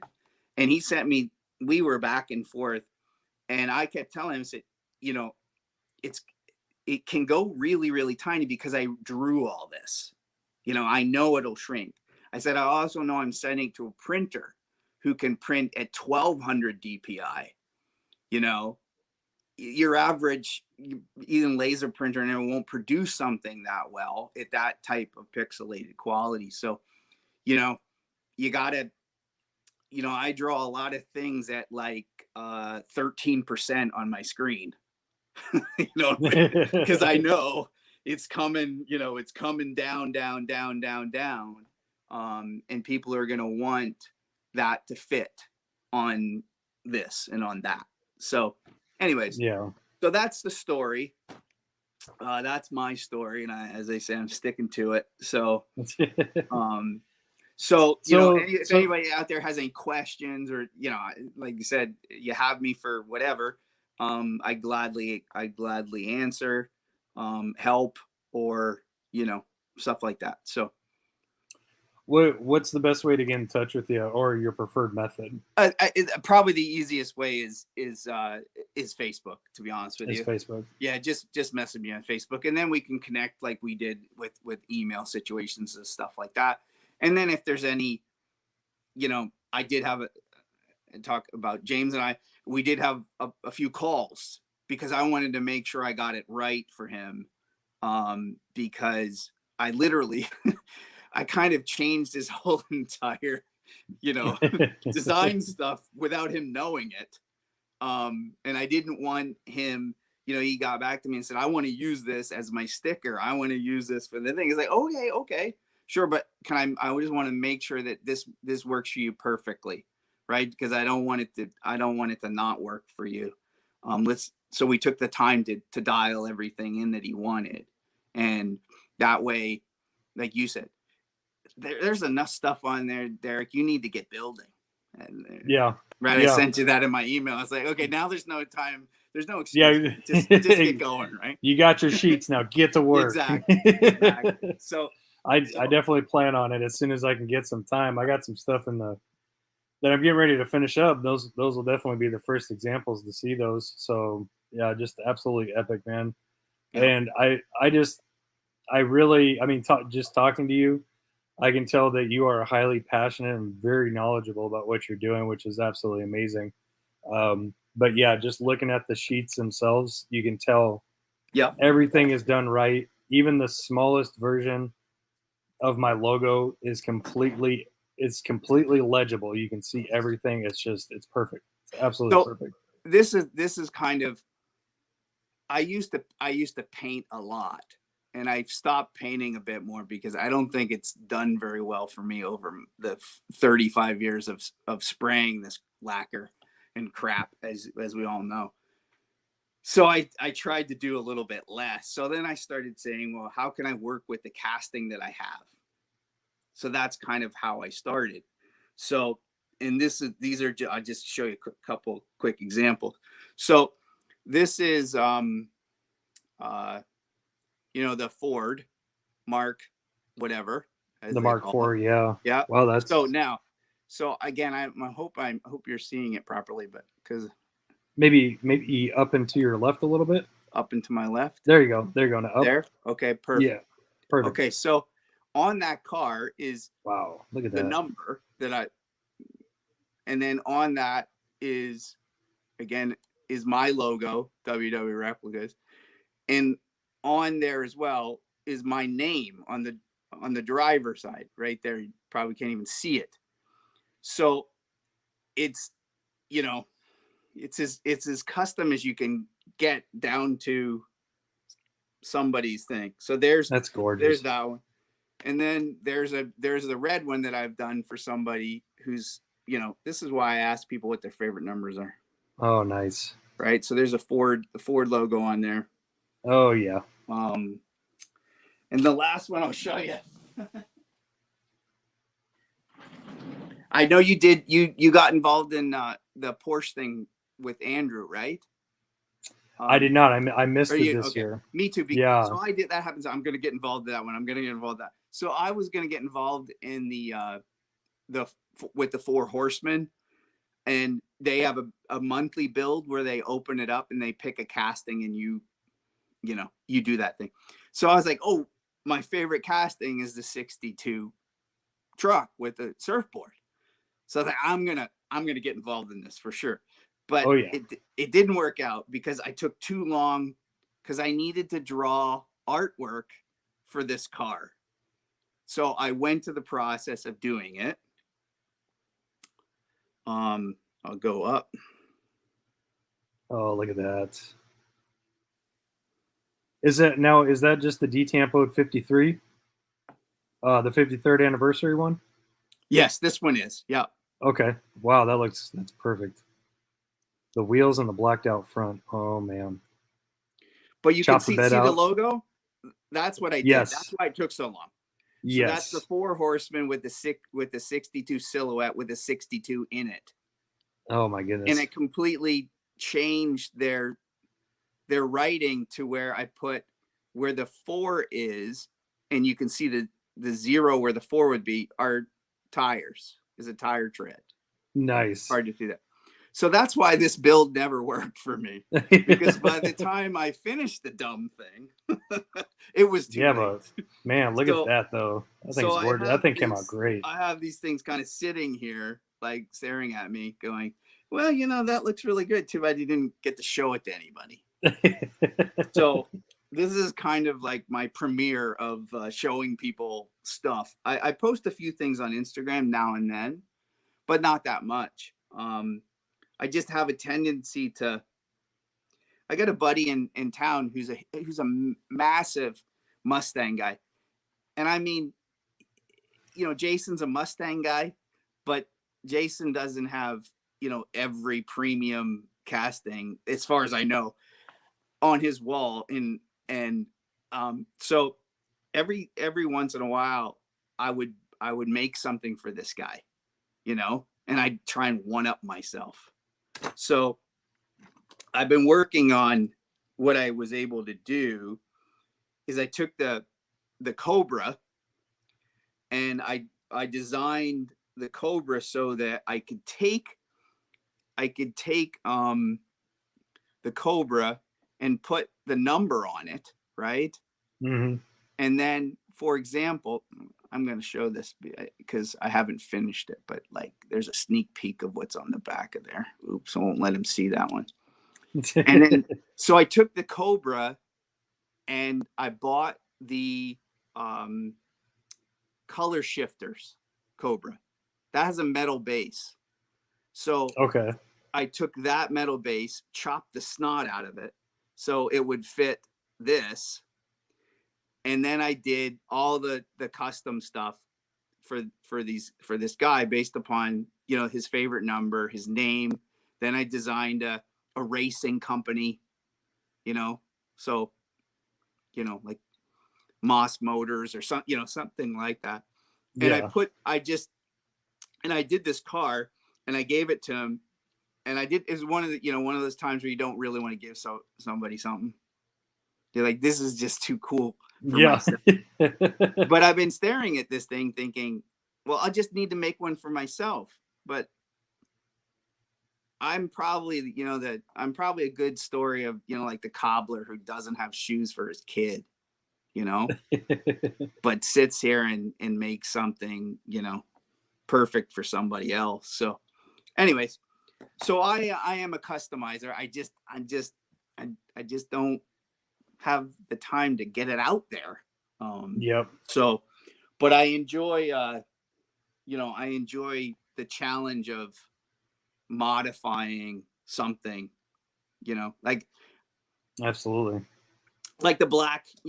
I know you're a fan of the what is it, the 356, the Outlaw.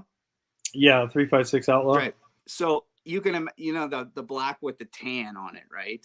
The one that's in the 9-pack. Yeah. Yeah. So I've already got on my computer that completely redone. Oh, okay. Right? You know what I mean? So yeah. it's got you know, numbers on it to fit the individual person's favorite number, their name. I changed all those little tampos to make sure that they were either like specific to the person, you know, like, so if somebody had an engine logo on here, I would make it again Derek's Engines, you know, and print it in so it's so small you need a magnifying glass to see it. But that's the challenge for when I give people customs, they have to literally kind of like, oh my God. And that the first one I gave to somebody is like, is that my name on there? Right. Yeah, they got the microscope out. Right there above the door is your name. So that's your car. That's amazing, man. Anyways. Yeah, it's just So it's incredible. It's incredible you can put that kind of detail in something so small, like, you know, like a driver badge or something like that, you know. Yeah. And again, amazing. you know, I am lucky because I have found good printers after all this time and struggle, because it's a collaboration, because I can sit here and draw all this stuff until the cows come home and ship it to some guy and him send it back to me and it can look like crap. And I say, well, I just wasted, you know, 5, 6, 7, 8, 10 hours drawing all this stuff, and it's not worth putting it on my own car that I would never, you know, show the light of day. Right. So as long as now prices are going up and all that stuff and shipping, that's, you know, one of the biggest problems I've had over all these years is shipping. And because I know there's a few Canadian guys, and any of the Canadian guys, please say hello to me so I know who they are and where they're from. I saw somebody talking about snow. Please don't do that anymore. No more. I don't want to see any more of that up here. But I was able to get the guy who's printing the stuff to send them directly to you, which is such a, you know, before I just didn't trust that. I wanted them to come to me. I wanted to look them over, and if they weren't right, you know, have them redone. So the fact that as long as I can print full size sheets, I can ship them individually direct to the person. it saves 2 weeks. Yeah. You know, it literally is, you know, you would think I'm 10 hours from where I live. So you tell me why it would take 3 weeks to get a letter at times. It just doesn't make any sense. So, I mean, I know that the U.S. Postal Service is pretty mucked up. So we ain't that much better. So yeah. when by that time you add the two of us together, you're looking at a 3-week process. Yeah. And you know, again, shipping and stuff like that. That's why when you did the auction, I was like, you know what? I'm gonna participate. I'm gonna contribute, but I also spent a little bit more money than I thought I was going to. Because I thought, well, I'm gonna save $30 by not having this stuff shipped all the way up here. I'm just gonna have it shipped home. And this might spur me on to make my first video. And my first video would be my son and I opening every package that has been sitting in Pennsylvania for 2.5 years. Oh boy. Yeah. So you're talking about like a 2 or 3 hour video probably, huh? So, I mean, I don't know what I got there. I have no clue what's there. I mean, there's probably stuff that I got in raffles, you know, in 2019 that I just, you know, my poor brother has been, and his wife reminded me when we told them we were coming that I have a lot of boxes there. I was like, yeah, I remember those. I said, I'm planning on carting them back home finally. Yep. So I'm looking forward to, you know, doing one of those amazing, cool unboxings. I don't really have the guts right now to film it yet, but I'm sure that my son and I are going to sit there and go, oh my gosh,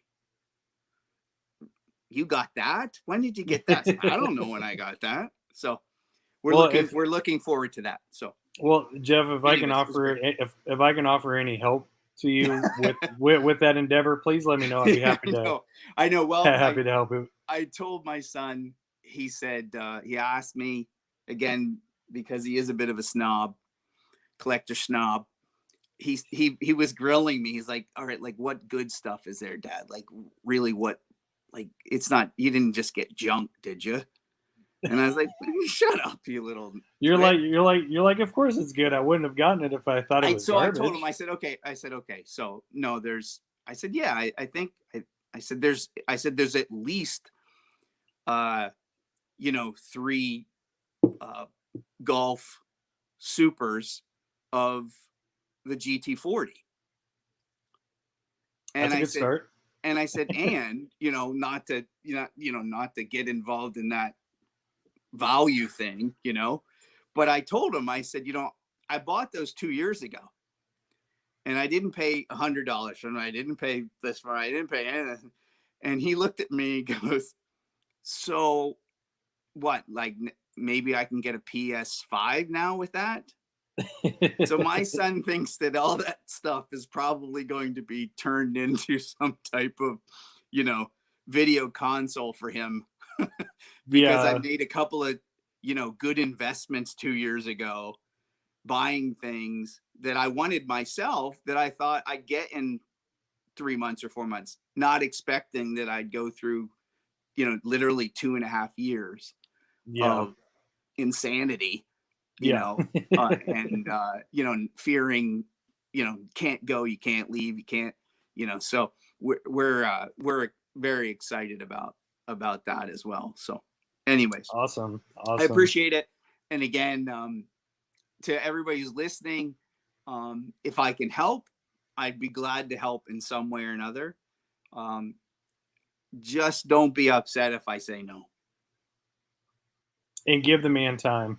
If he says yes, give him time. Well, because again, I'm that type of guy, I could be still listening to you and not have been on this without my daughter telling me how to do it. And I would be drawing something anyways. I'd be sitting here drawing something, just fiddling around. And some things happen very quickly. you know, some things are painful Yeah. because you just want to get it right, you know.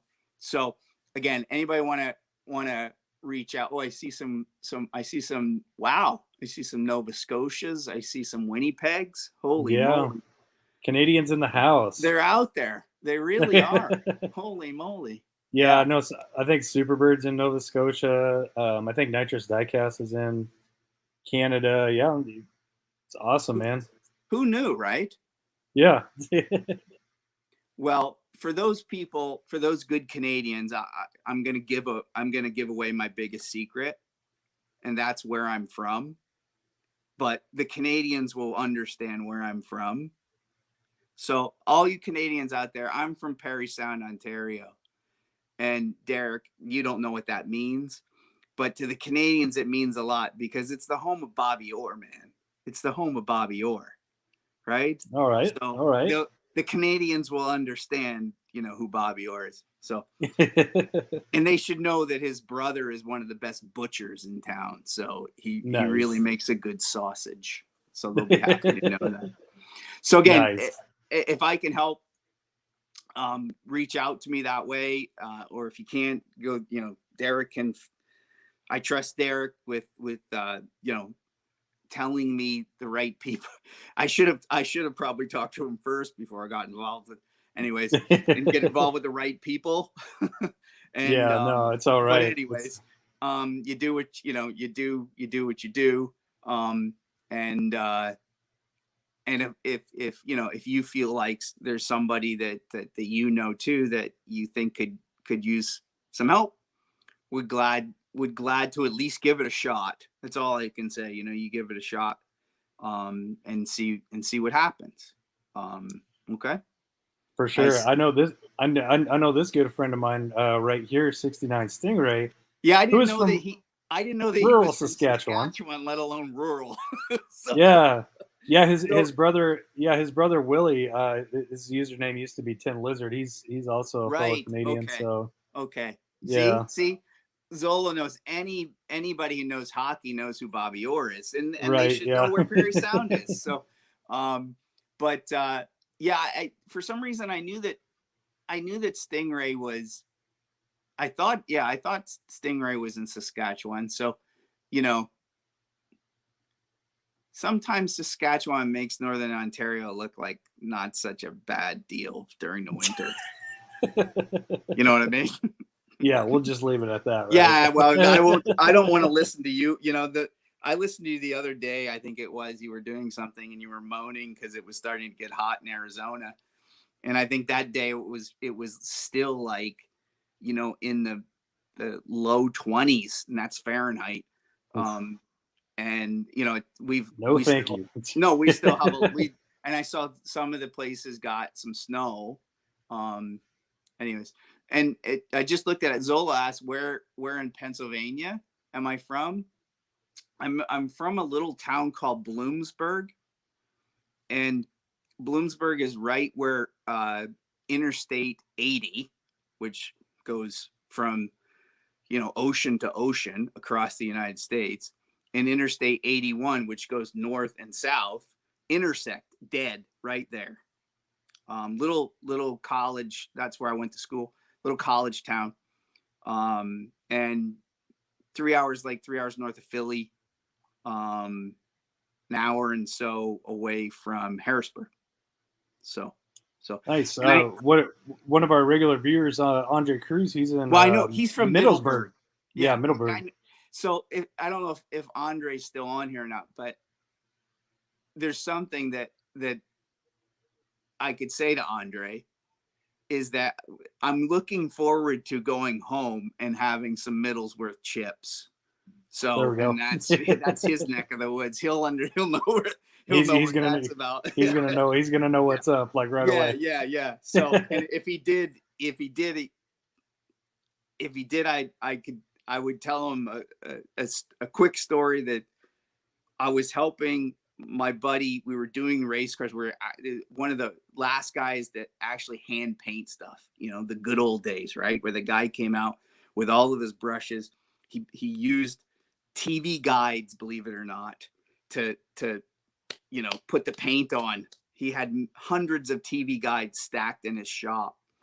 And we went to go to the Middlesworth shop, which is in that Middleburg area, Mifflinburg, that type of area. And literally like, I guess 40 minutes from my house. And the car was sponsored by the chip company. It was owned by the chip company. And we had to do like 3 or 4 cars. And they put the cars in the chip factory itself for us to paint. And by the end of the day, I was so sick. And it took like 2 years to eat another chip, because that's all we did. We were painting and eating these chips, and the smell of the grease from the chip company made me so sick that I didn't want to have another. I'm over that now. So I'm looking forward to that when I get home. So you're ready for some more? I am, man. I'm so, yeah, see, there you go. Zolo spent a few nights in a dorm room of Bloomsburg. Now, my question to him would that be when he was supposed to be there or not? That's the real question. What's up with that, Bruce? Yeah. Oh, Bruce. So Bruce, yeah. So Bruce, you have an understanding of good Bloomsburg University younger college girls back in the day. Back in the day, right? Mm-hmm. Back in those days when Derek said he was 1. Yeah, 1981. Right? I was 1, exactly. or 82. 82. I was 1. Yeah, I was born in 81. It's and you say this sometimes too. It's amazing the people you meet in this community, right? And where they're from. Yeah. And then you realize that they're literally this. Like when I saw where Andre Cruz was from, I was like, "You're kidding me! There's no way. What are the odds of that, right?" Yep. And then, again, with my background, many people, I think they know I'm American once I start talking. Even after 30 years, people still look at me cross-eyed and say, "Where are you from?" Especially when I say certain words. So, again, I've been now in Canada for almost 32 years, but I'm still, I still consider myself. So to run into people and say, "You're from where?" And say, "I'm from Bloomsburg." And I was like, "Get out. I know where that is." That type of thing. It is a neat thing about this community. It really is. I haven't gotten too deep into this, of course. I'm kind of a peripheral guy. So, but it's neat to see that as well. It really, really, really is. So that's part of all the fun. And Derek, I'll stroke you a little bit because, you and a few other guys, Mark and Jason, and James, have brought this out to this community. And I joke, my wife probably thinks we could just get rid of the cable subscription, because why am I spending time listening to you clowns at 12:30 at night talk about the toys, right? And it's just because sometimes it's just a break from reality, right? That's all it is. It's a break. Absolutely. I'm sure when you come home, you thought about doing this thing that you're in your I think we're all in our happy place sometimes when we're surrounded by, cars behind your head, or literally done, castings and pieces in front of your face. So it's kind of your happy place. So, and the smell of paint and the smell of decal set. Absolutely. Yeah. So and that's pretty much, I got so many things just laying around that, anyways, one of these days, right? my retirement will be spent finishing everything, maybe, that I started. So anyway, so Jeff, for anybody that's curious about getting started with like doing design and printing decals and stuff, what would be your recommendation to them? So again, there are printers out there that will take your stuff and they'll print it, and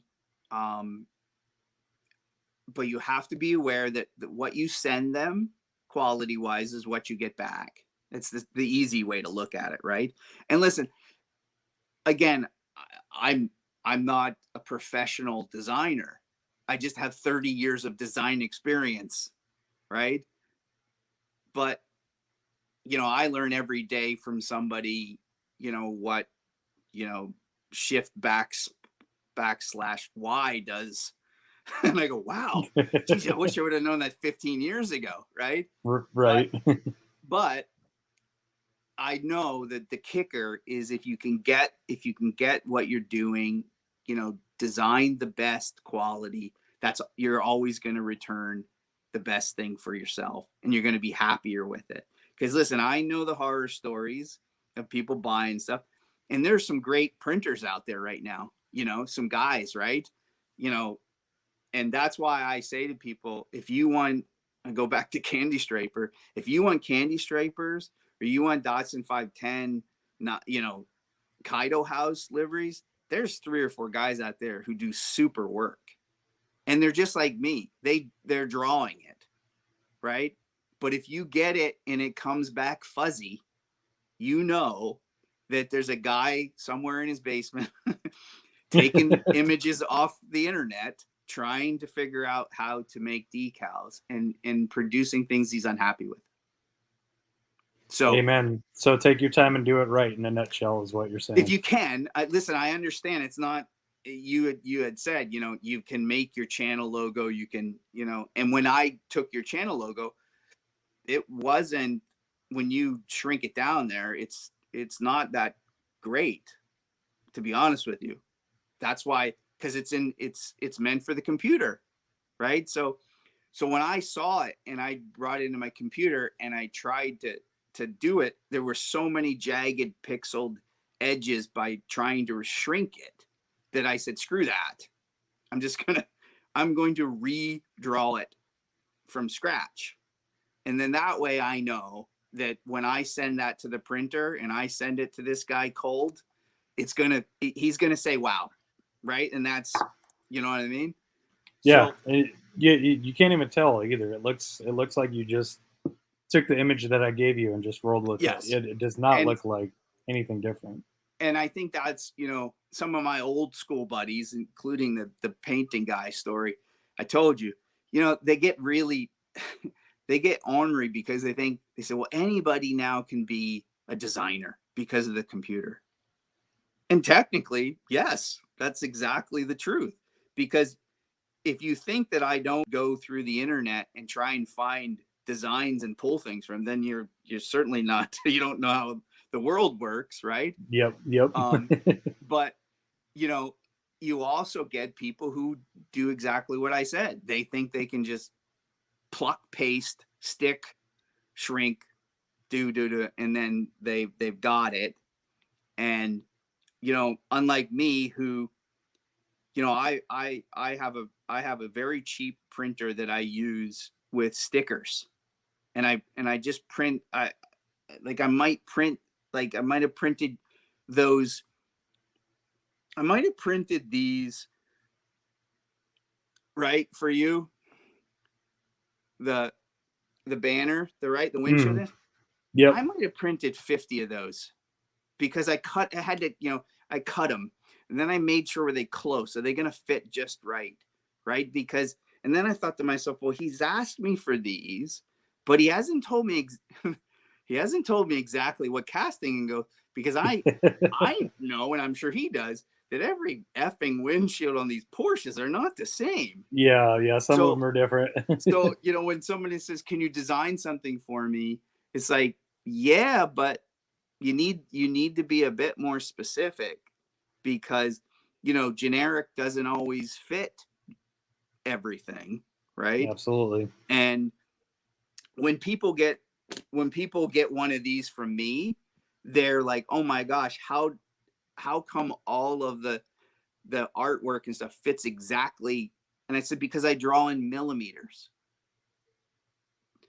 Right. So I know exactly that the wing is, 73 point whatever by 113.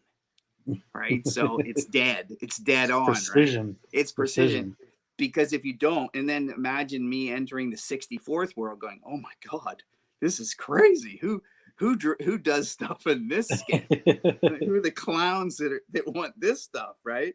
Right. So my last piece of advice to everybody would be, you know, if you want something done, it does help to know exactly the casting, right?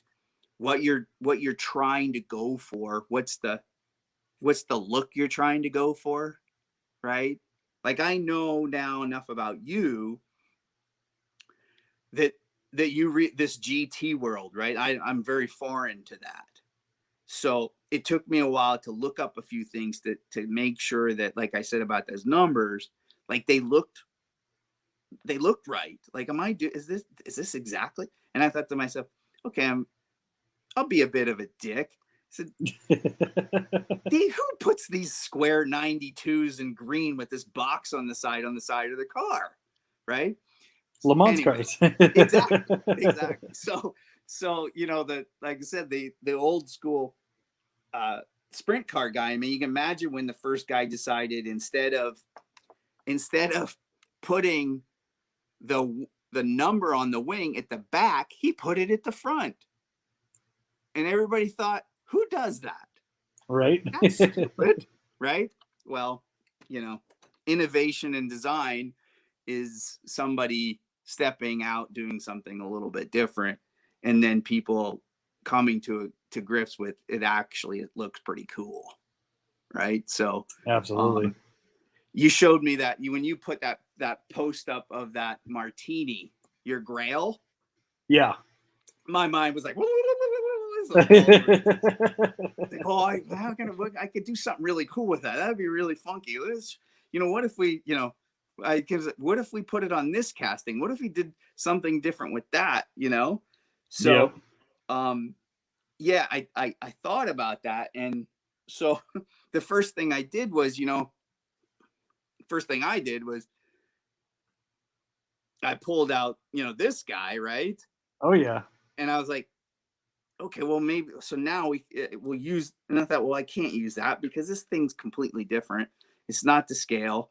It's, the body parts won't line up and whatever. So for example, if somebody asked me to design something for them, and they said, I want it on a Pierre and Peter, whatever you call those guys. Pierre and Peter.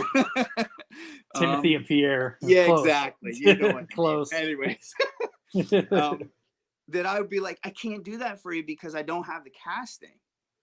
Yeah. And without the casting, man, I'm gonna be honest with you, I'm gonna waste my time because it may look cool, but it may not fit, right? Yeah. And that's the part that sucks. You know? Well, if you ever get a wild hair up your butt and you want to make some martini decals, 934.5, 935, 934 RSR. I do. Oh yeah. GT3 RS.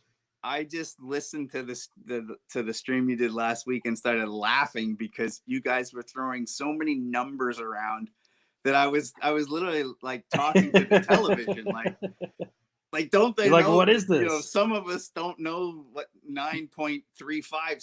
I don't know what the hell. Yeah, when the hell is he talking about? That's a 911. Why does he keep calling it a 997? I was very clueless, to be honest with you, with that conversation. Yeah, Porsche's very peculiar about their chassis codes. You explained that to me. See, I got an education, and that was cool. So now I am far more, versed in the understanding of the difference of each one of these, and that to design something for it, I need to have that in my hand. And what I do is I take the picture, I superimpose it on the computer, right?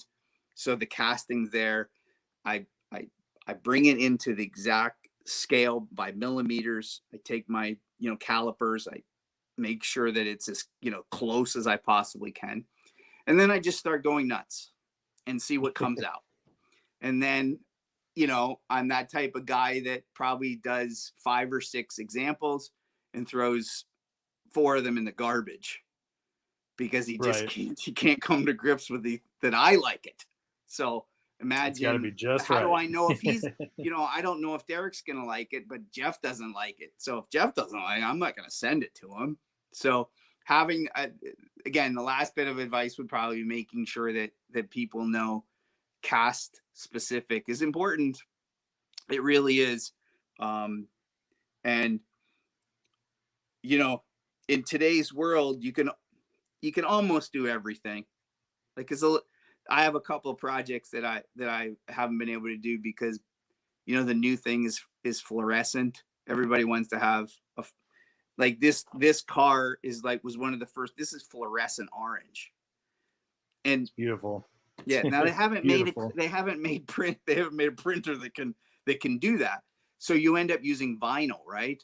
And so you just end up wrapping it. yeah, exactly. Essentially. So that's especially for 18 scale, the new way I'm doing a lot of that now is that if the car is white, I just wrap them, because now, I have every panel, cut perfectly to each casting.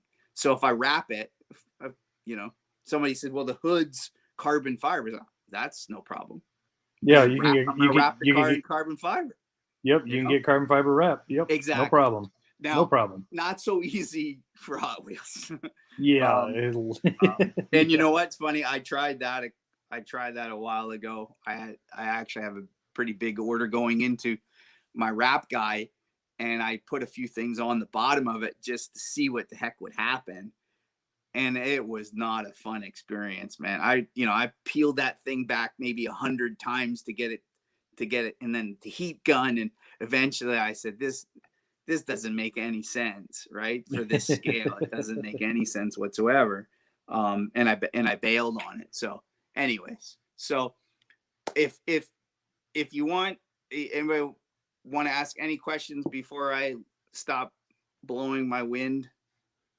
So, does anybody have any questions for Jeff while you got him here? The man is obviously a guru on graphic design, I'm a guru, all right. on water slide printing. I mean, this is good, guys. If you have any questions, ask now, or forever hold your peace. Yeah. So Zolo said, yeah. So what has happened is that the laser printers, right, have made, and somebody, and he has it right, it's actually called a ghost. It's called ghost white. So the laser printers are now able to print white because they can send you a cartridge that has white ink in it. The dilemma with that, just so you're aware, is registration, right? So if you don't have an expensive enough printer that you can put multiple cartridges in, you have to swap cartridges out.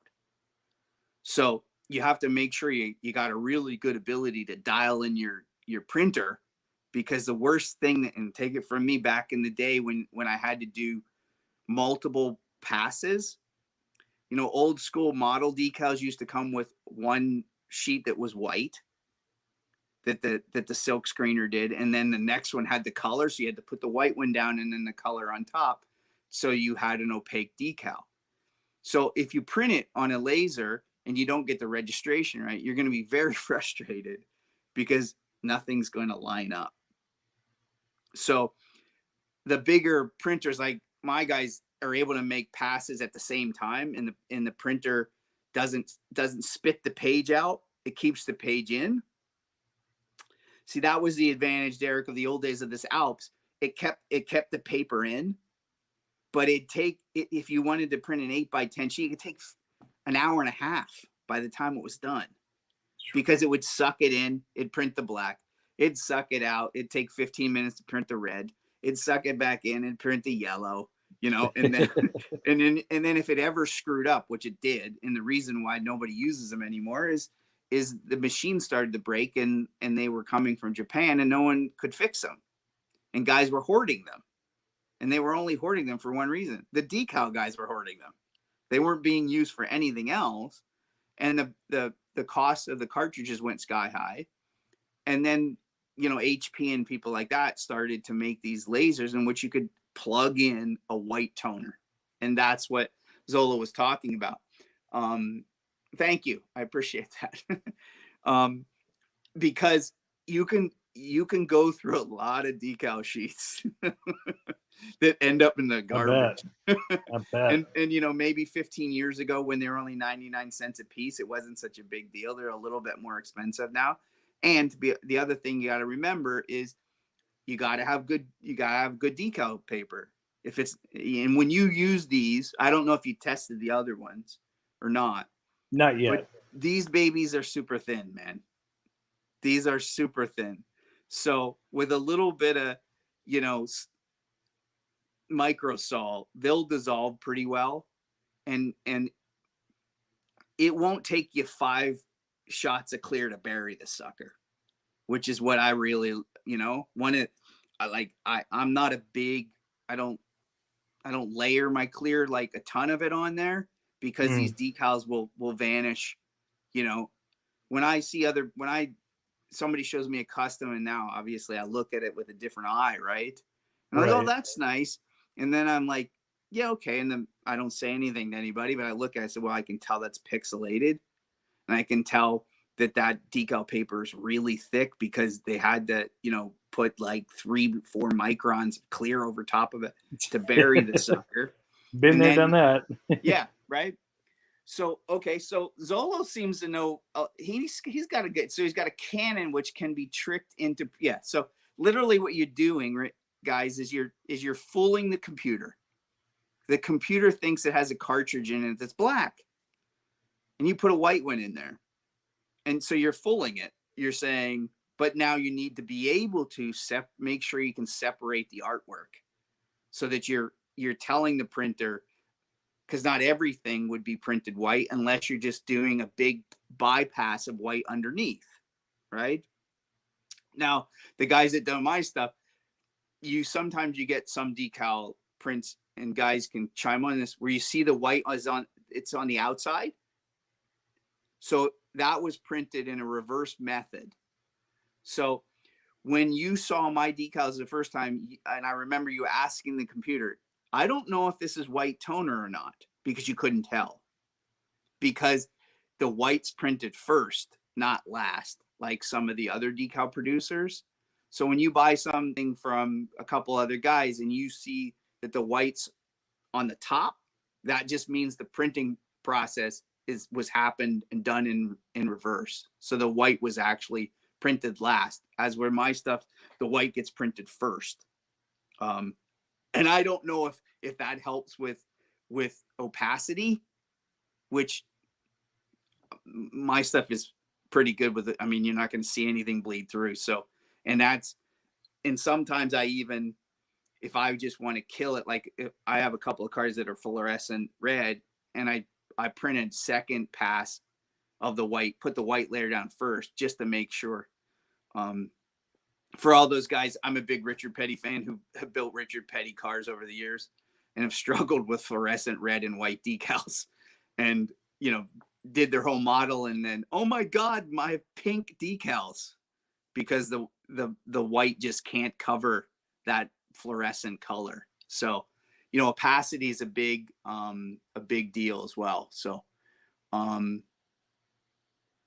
I'm just looking at a couple of the comments.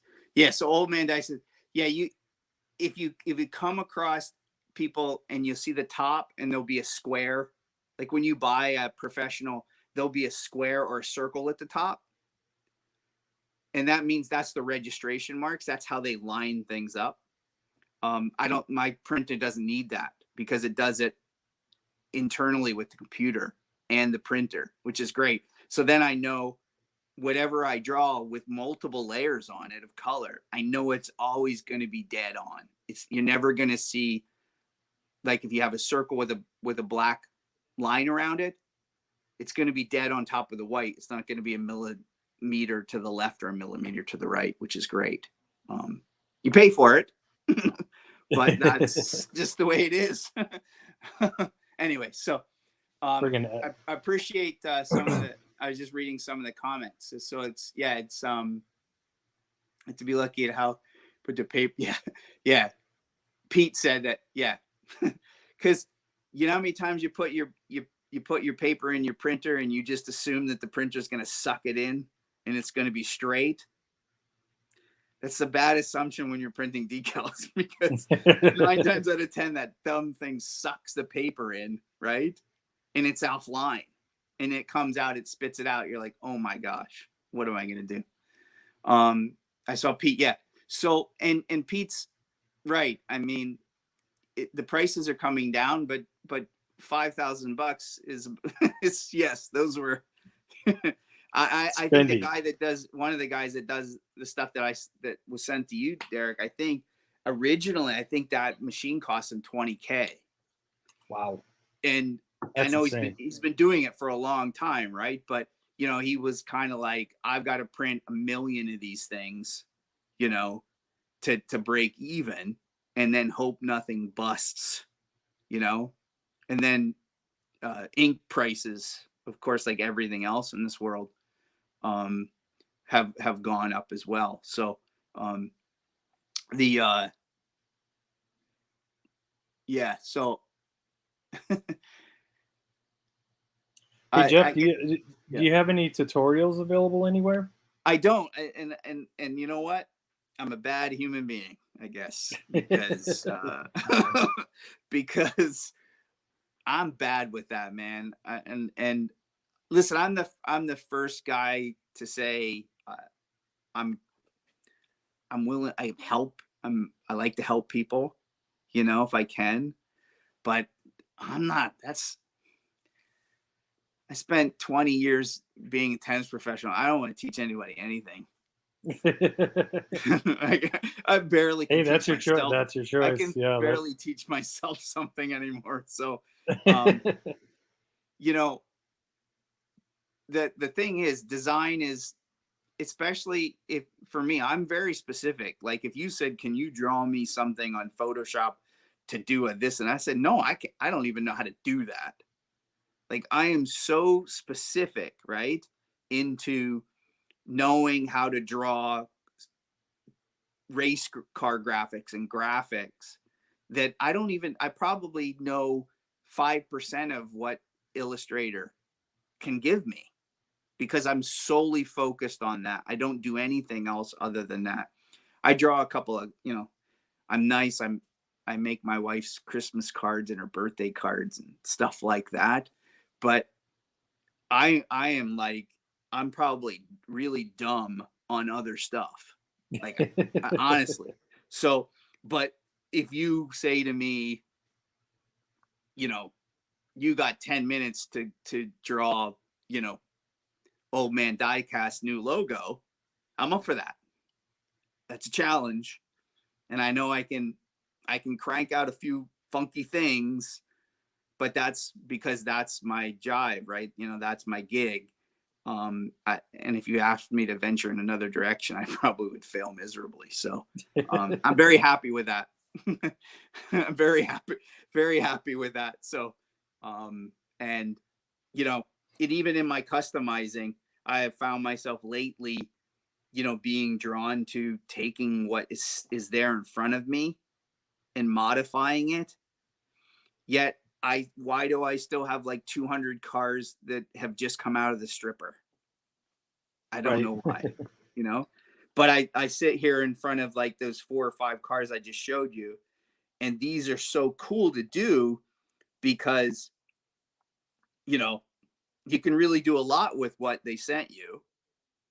And, you know, obviously a good set of wheels goes a long way, but so does, as I've said, so does, you know, a car with your favorite number and your name on it.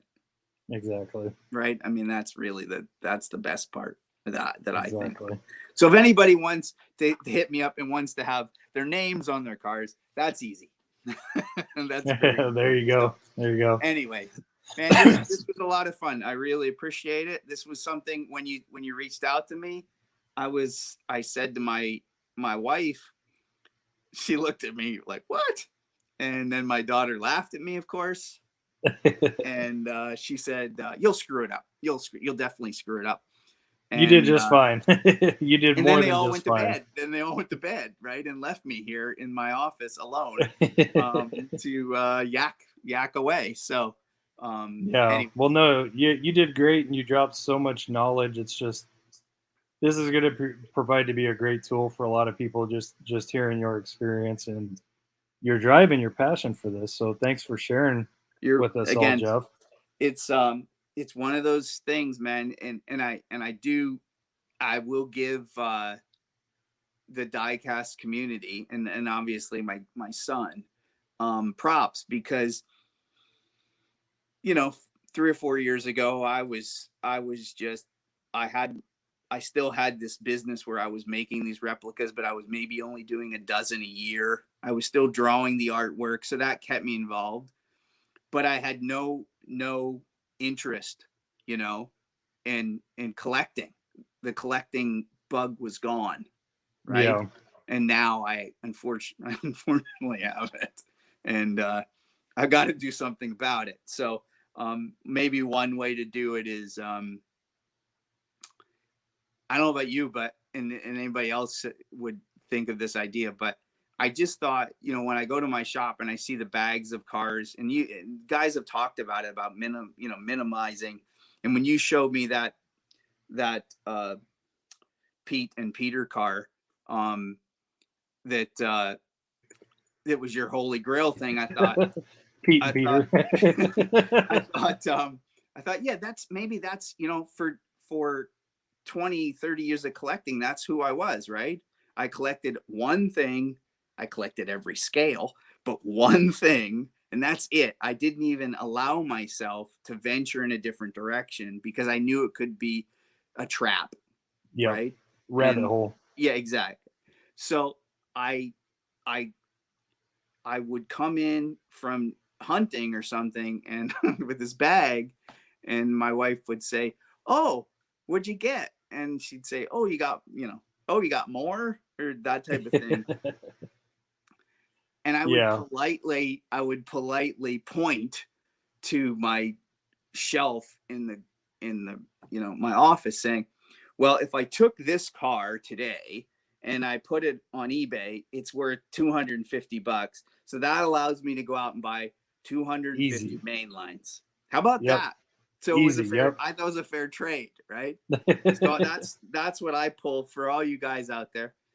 That's what I pull when I get a little collecting grief from my wife. I just point to the collection that I had way before I got married, that I brought with me, that's got a very significant value to it, to allow me to do more hunting. Anyway. Anyway. So guys, appreciate it. Again, easiest way to hit me up is WWReplicas on Facebook. There you'll see years and years of drawing. I haven't put any Hot Wheels stuff on there, just because I didn't want it, like Derek said, I didn't need that rabbit hole. And so if you're interested in seeing if I could help you, that's the best way. I will also tell you, my turnaround time is long, because again, I'm not printing these anymore, because I have these done the right way. So it does take time. And normally I do take money up front so I don't get stiffed. But anyways, understandably so. Right. And, again, I don't mind helping when I can, if it's a logical thing. I'd love to see everybody on this chat, the 37 people or whatever, have a decal sheet of their channel. That'd be fun. But in order to do it, obviously you would need cooperation and the time in order to figure it out. So, but it's not like it couldn't be done. It was done. Look, we did it. We figured it out for you. And I sat there, I sat there a few times listening to you moan and groan. I really trying to find somebody to do it. And I'm sitting here going, well, should I type? No, I won't type. I won't say anything.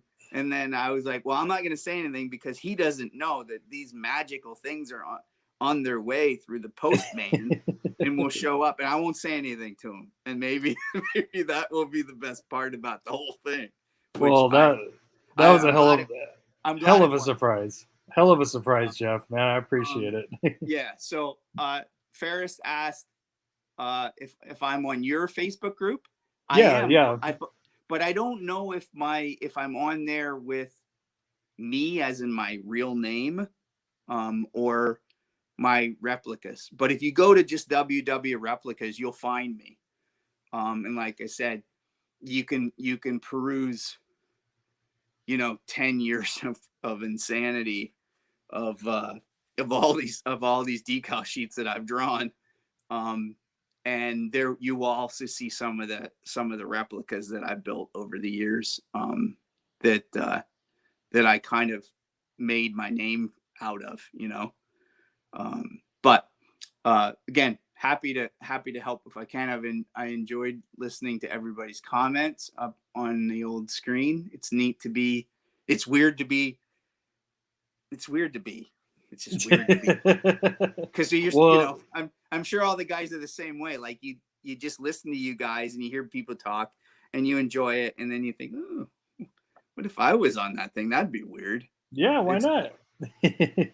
I'll tell the guys it's weird. So it's a weird feeling, but it's been a pleasure, Jeff. Thanks for hopping on, and again, and thank you for what you did. Now that I figured it out, if you ever need me to come back to answer anything or whatever, that would be great. I have now figured all this out. Yeah, and maybe the next time I won't be like in somewhere that looks like I'm, dark in a dungeon somewhere. But it's fine. You did great, man. I would be able to show you my own, part of my collection. That would be good. In some of my very vast work in progress things that are sitting around. That would be good. Let's plan on that for the future. Would be. Jeff.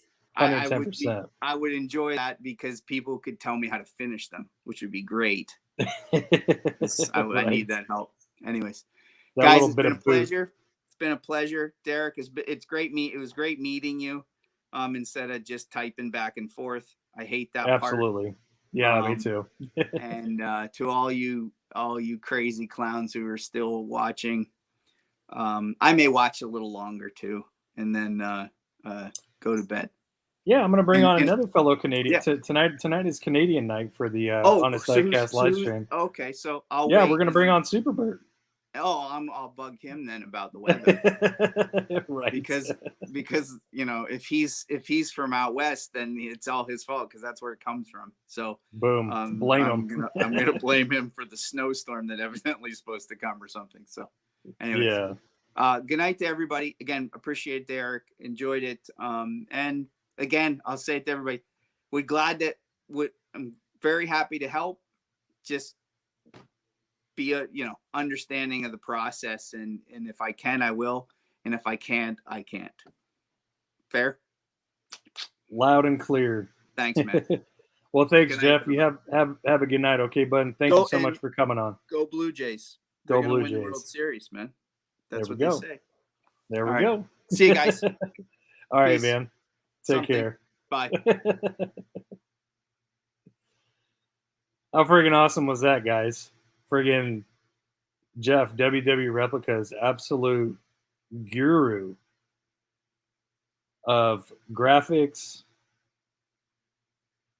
water slide decals, so much information. That was absolutely amazing. So hopefully you guys enjoyed. I know that I enjoyed that greatly just listening to Jeff talk. So thank you again for hopping on, Jeff. I'm definitely would love to have you back. So with no delay, let's hop over to more Western Canada and say hello to Superbird. What's up, buddy? Hey, how are you doing? Excellent. How are you? Just got a thing of beauty turning there on your turntable. Looking good. Yeah, thank you. It's a wheel swap I did from one of those mystery models not that long ago.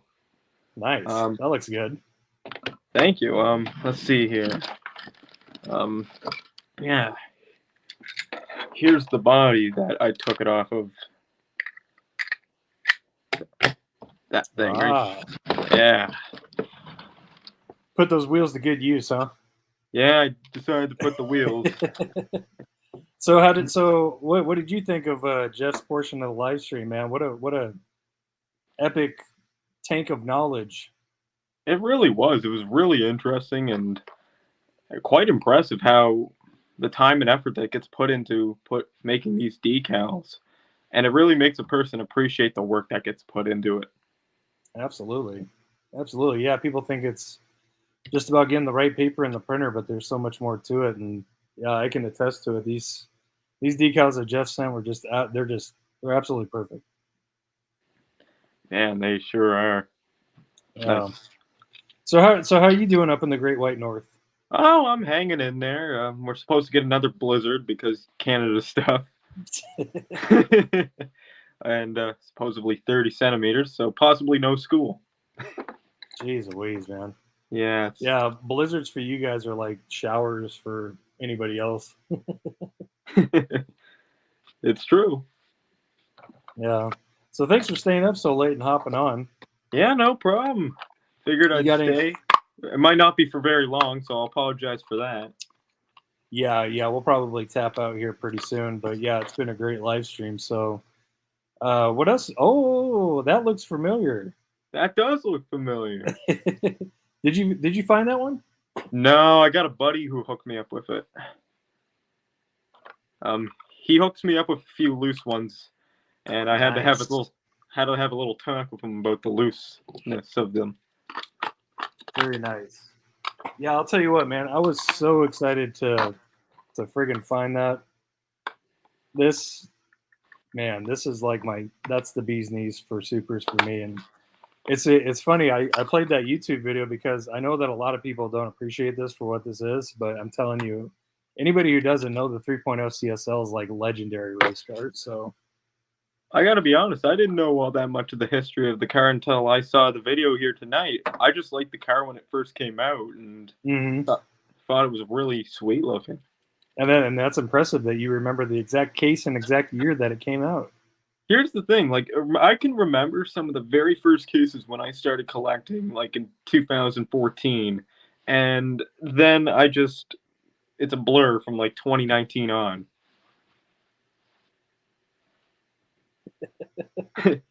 Jeff said, "See, I told you it was his fault about the weather." Hey, I'm in Nova Scotia. I'm in the East Coast. Oh, so you're east of him. Yeah, so he's got to find somebody else to blame. 69 Stingray. Yep, he can blame 69 Stingray and Willie in Saskatchewan. Oh my. Yeah, see that booger right there is going to be the end of me right there. I cracked. God, I can't even tell you how many C cases I've cracked and just duds, dud city, just like last year. C case, man. C case. Yeah, and for us, I got these loose from a buddy, so like I didn't actually find these. Yeah. Yeah, and but you got them. Yeah, and so really we just skipped from A case straight to D case. Yeah, that sounds similar with us too. Yeah, we had a heavy wave of A, and then we started seeing C and D case before B, which is weird. Yeah, and we didn't get the chance to see any of like the B case carryovers, but it is what it is. I'm glad that stores are starting to get stuff again. Yeah, that's the important thing. But yeah, some places are still going through a little bit of a drought. I know our Kroger's here, they're hurting a little bit for diecast, but yeah, it's really nice to see the dollar stores really start to recover on getting diecast. It's really nice to see. Yeah, it really is. For us, hey, like these... is that the Super? Hey, this one? Yeah. The DeLorean. Yeah. Is that the Super? It is. That was my first Super ever found in the wild. Really? Yeah. That is cool. Yeah, I actually just found it I found it a few weeks ago. That's right. You came across some really old stock and you found that in the wild, didn't you? Yeah, it was very interesting to say the least. I know Diecast Kid found a couple of them as well.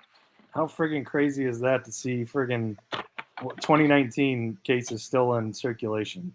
It's unbelievable. And then I don't know how we could just go from like these 2019 cases straight to 2022 stuff. Yeah, right? Yeah, now here we are. Boom. A regular. Oh. Boom, Yeah. a regular. Boom, a regular. Yeah, 4 of them, unfortunately. Yeah. I went through a bin of them a couple nights ago. And there was 2 regulars per box. 5 minutes left before the store even closed. I had to rush. And of course, as they were closing, they had to drop in. Right. But It's so funny seeing how some people struggle with certain cases as far as supers go than others, because you're not the only one who has told me that they have had some serious trouble with DKs. And in the meantime, that was my first 2022 super that I found, and I found 5 of them so far.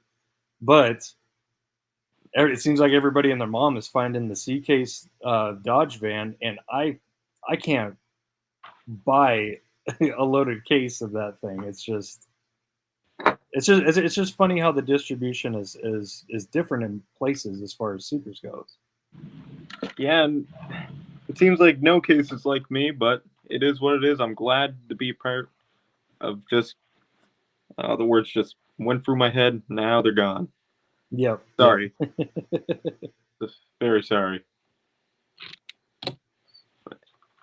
Yeah, it looks like Ferris, that was us from A case straight to D, but Dollar Tree got in a couple of B cases, so I found the Legends Firebird finally. Nice. Yes. Oh, nice. That Legends Firebird, man, if I do a favorite mainline of the year, that's going to be up there for sure. Definitely. That's one I wish I would have found.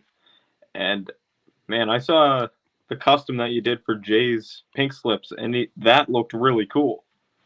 I like the decals that you put on it with the K and N, I think it was, right? Yeah, it's K and N decals. Yeah, I got a lot of ideas for that one, so yeah, I'm looking forward to cranking some more of those out. It's just such a nice casting, and I really like how they really focused on proportioning the wheels to that casting, because it's one of the few cars that uses, well, real cars anyways, that uses 8 mils in the front, 10s in the back for a staggered offset. And on almost all the castings that I can think of, that's the way it should be done. Instead of 10s, 12s, it should be 8s, 10s. That's just my opinion. Yeah, and I could definitely see that for the Firebird. It just looks right. Yeah, it's perfect. JDC says, I love that car too. Yeah. The Firebird. Yeah. He loves that Chevelle. What's that? Yeah, B case was really good. Like, the Super was nice. You had the Triassic 5 gasser. Even the regular yellow BMW in the Phoenix yellow was really cool. Yep. Amen to that.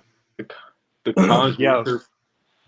Yeah, B and C are both very, very good. I'm very happy with those cases. It's not like last year where I was just like, I was so sick of running into B case because I couldn't stand that case. I was like, God, no, I don't even want to touch it. But yeah, this year I'll take B case any day of the week I see it. Yeah. Speaking of 2021 B case, I found your favorite mainline. Oh, thanks, buddy. I appreciate that. You're gonna bring back PTSD, man. Had to do it. Yeah, that case was just, oh man, can't even describe it.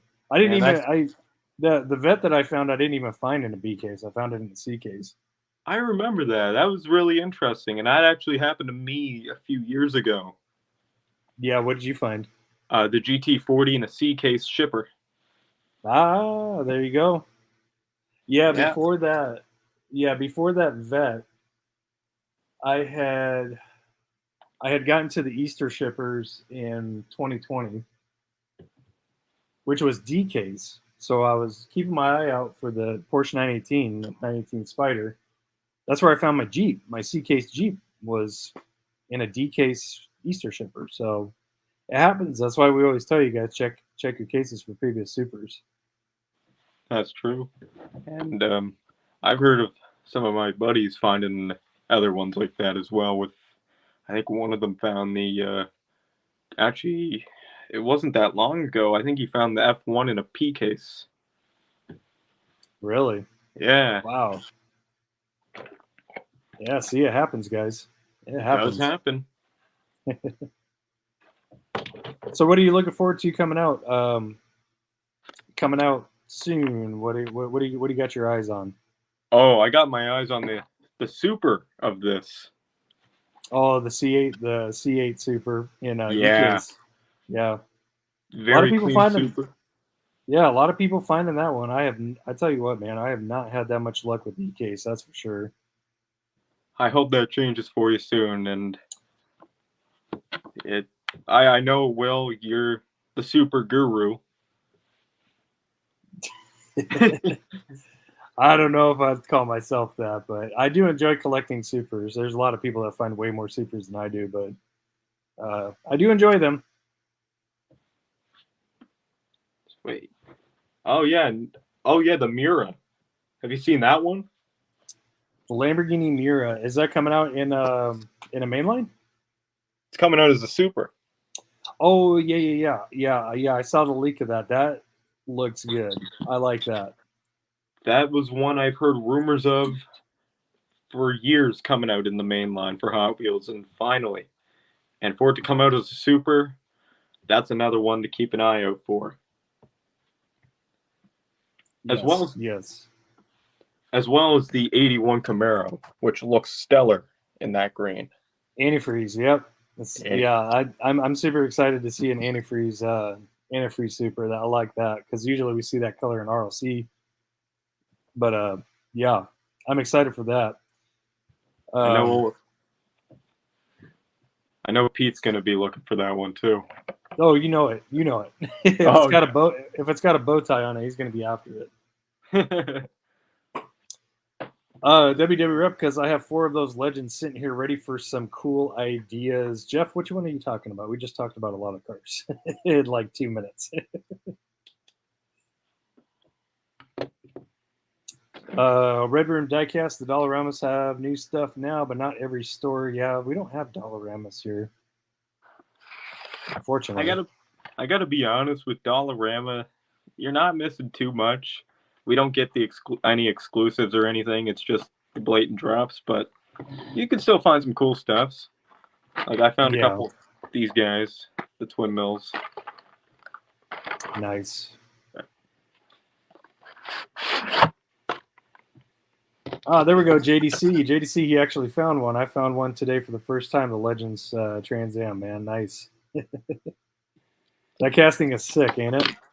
It is awesome. I like how they did it, and it's such an awesome real car. And I can't remember where it was from. I think it was from the States somewhere. I can't remember exactly where, though. Yeah, I believe, if I remember right, that car was featured on Hoonigan at one time. It's got like a high rev and V8 with a sequential in it. It's just an absolutely nutty car.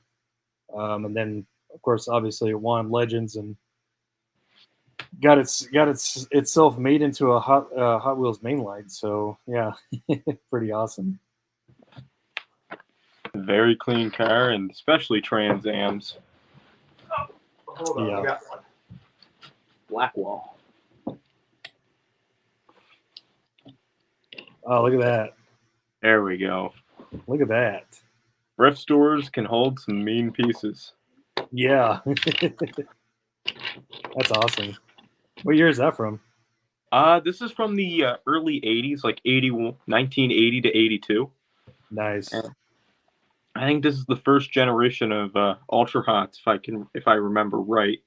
Oh, okay. And I don't know all that much after that, but clean. Oh, Gio, I did not see that yet. I haven't been to the page in a couple days, unfortunately, but yeah, I'll have to check that out. A Porsche Super in an Easter basket. Interesting. Sweet. Diecast Life and Death. says 1981. 1981. There we go. Oh, and it looks like Ferris said he's got the same one. Oh, yeah, there you go. Oh, wait, I got the same one.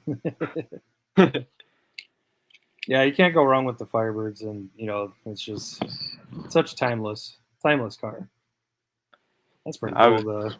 Such a beautiful car, and man, I remember I was looking forward to the Q Case one. I remember it was down to the final 3 cars that were determined that could have been a Super. It was between the Cobra, the Firebird, and actually the Barracuda. Oh, nice. And we know which one you were rooting for. Yeah, I think either way, any of the 3 ways would have been a win-win. Personally, I kind of wanted the Firebird to win, but to be that Super. Really?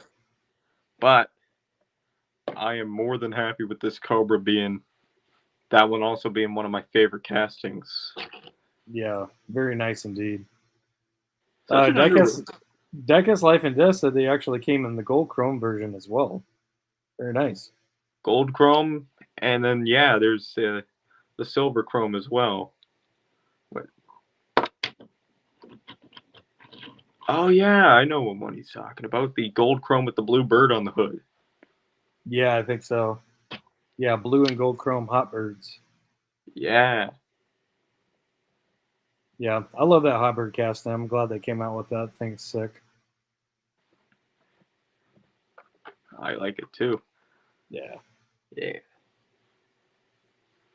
So, got any upcoming episodes coming up? Honestly, I don't know if I'm gonna have anything. I had a video planned for Monday, but with school, I'm not sure if I'll be able to get it out. But it's gonna be the anniversary video of my first Super. Oh, very nice. And it was the Tesla Roadster from 2016. Oh, you're talking about the red one, right? Yeah, the convertible. Very nice. Very nice. I remember just hyperventilating and practically doing cartwheels all around the store. People were looking at me like I had 15 heads. It was just, I didn't care. It was just, I couldn't believe I found it. 2.5 years. Yeah. Yeah, every once in a while I wish I would have held on to my first Super, but that was back when I was still going to shows, and I just decided to take it with me. I mean, I had it in my possession for less than 24 hours, and I just went to the show and I traded it for the one I really wanted. And so, I mean, technically my very first Super was the 934.5. So I was so happy to get that. Oh my God. The 934.5, was that the teal one with the white wheels? Yep, teal one, white wheels, number 34. Oh yeah, that was a really nice one too. Yep. 2018 C case. Yep. You know it. Yep, you know it. Very nice. Honestly, it's hard to beat Porsche. Let's face it, it is. Yeah, like I mean, I like Can't my lose. Mopar, my JDM stuff, but Porsche is just so beautiful, and I guess it kind of holds a sentimental part for me. Yeah, why is that? My grandfather owned a 2000 Porsche Boxster. Oh, nice. And we always would go peg hunting in that car every spring and summer.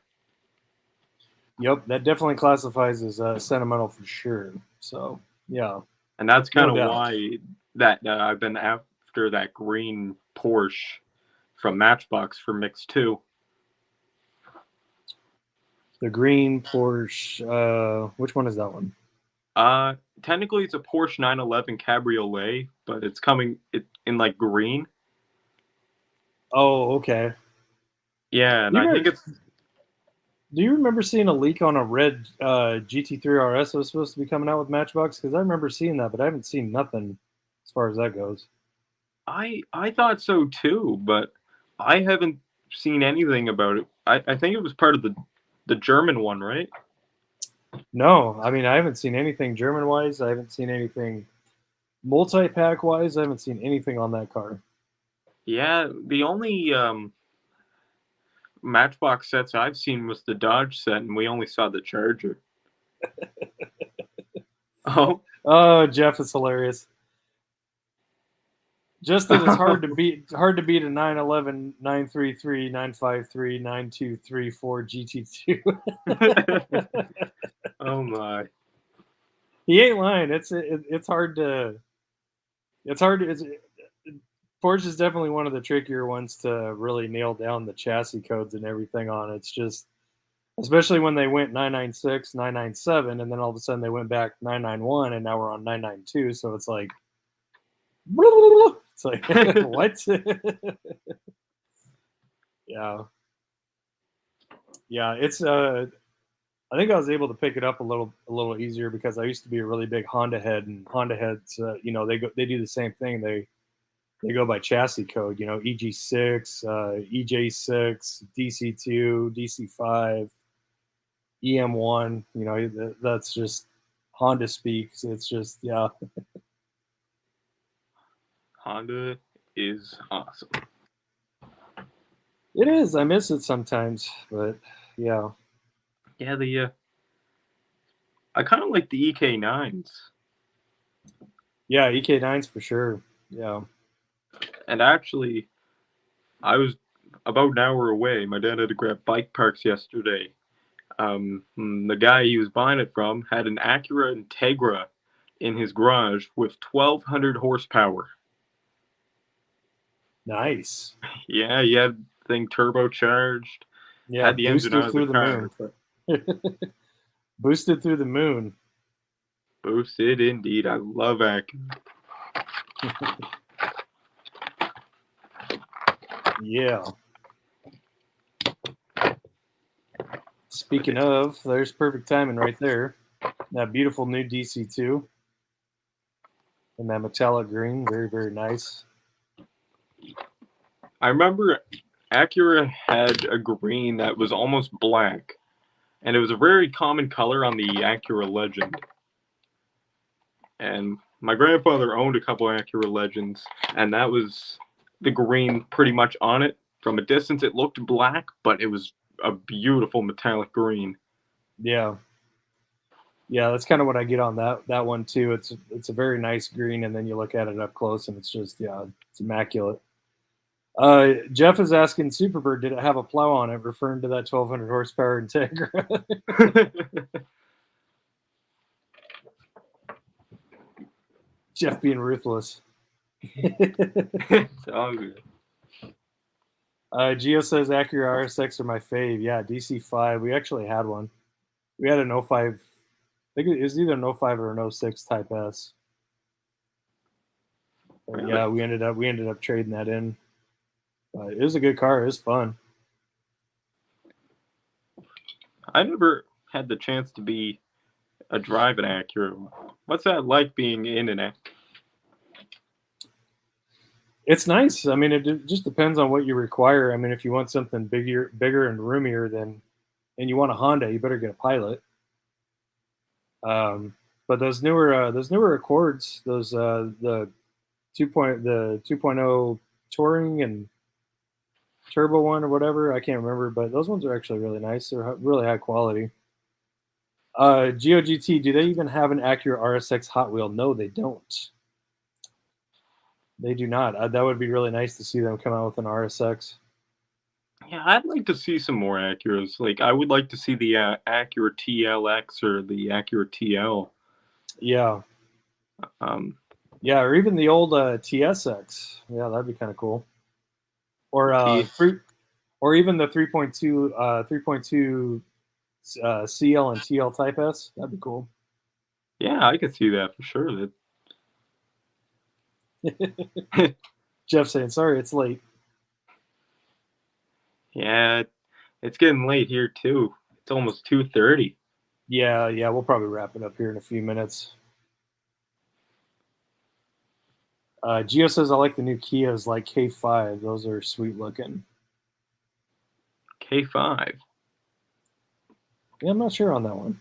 Kind of drawing a blank on that one. I'll just check it out. Got my iPad here, read comments. Let's see what she looks like. Let's see what a Kia K5 looks like. Okay, yeah, not so bad. They kind of look like the Kia Stinger. Oh, okay. It's like a more of a higher end sedan. Yeah, it's not bad. Not Yeah, bad. the Kia Stingers are nice too, but it's just, oh God, man, for the price tag, there's so many other cars I'd rather have for the price tag, you know? It's like, geez. What is the price tag of a Kia Stinger? I believe the new Stingers, if you get the GT, the top of the line one is like 70 grand or something like that. Jeez. I'd rather take a used GTR or, you know, I mean, something. who would? A down payment on a GT3 RS, maybe. I don't know. I don't know. Jay said I'd whip it. I'd whip it good. Tony about to. About to. This is one of our longer lives, that's for sure. Wow, it's almost been 3 hours. It's almost been 3 hours. It's been a long time since I've had a 3-hour live stream.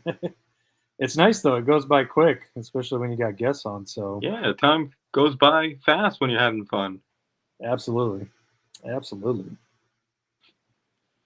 The later it gets, the more Derek uses numbers that I don't understand. Jeff. Thanks, Jeff. Thanks. Well, yeah, with that being said, I think I'll probably call it a live Superbird, but I'd like to get you slotted back on and have a longer little session with you. You know, we can talk about some more diecast related things for sure. So yeah, it was an honor to get to talk to you in person rather than like through just texting. It was really nice to get to talk to people here in the last few weeks. Absolutely, man. Absolutely. That's why I love this software, man. You know, I can bring anybody on and chat diecast with them. You know, that's what it's about. So sharing the love, getting to talk to people who share the same interests. I agree. It's awesome. And I never thought I'd be part of a community as awesome as this. And I owe a massive thank you to everybody for bringing me joy the last year and being a part of being able to bring that joy to other people. Absolutely, man. Absolutely. Well said.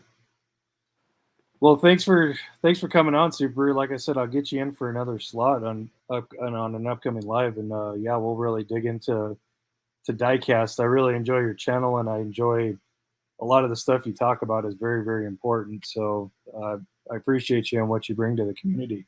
Thank you. That is always very appreciated. And also, everybody, don't forget to leave a like on this stream, everyone.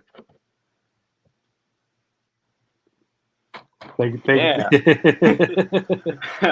I figured. Thanks, man. I appreciate you. Yeah, no problem. Yeah, and stay tuned to Superbird's channel. If you haven't subscribed, make sure you go over to Superbird Diecast and subscribe. And stay tuned for that anniversary episode coming up with the Super. Much appreciated, brother. All right, man. Well, you have a good night. Get some sleep. It's extra late there. It's late here, so it's extra late there. Oh, man. All right, you have a good one, buddy. I'll talk to you later. You too, brother. Thank you. Have a good night, man. All right, bye.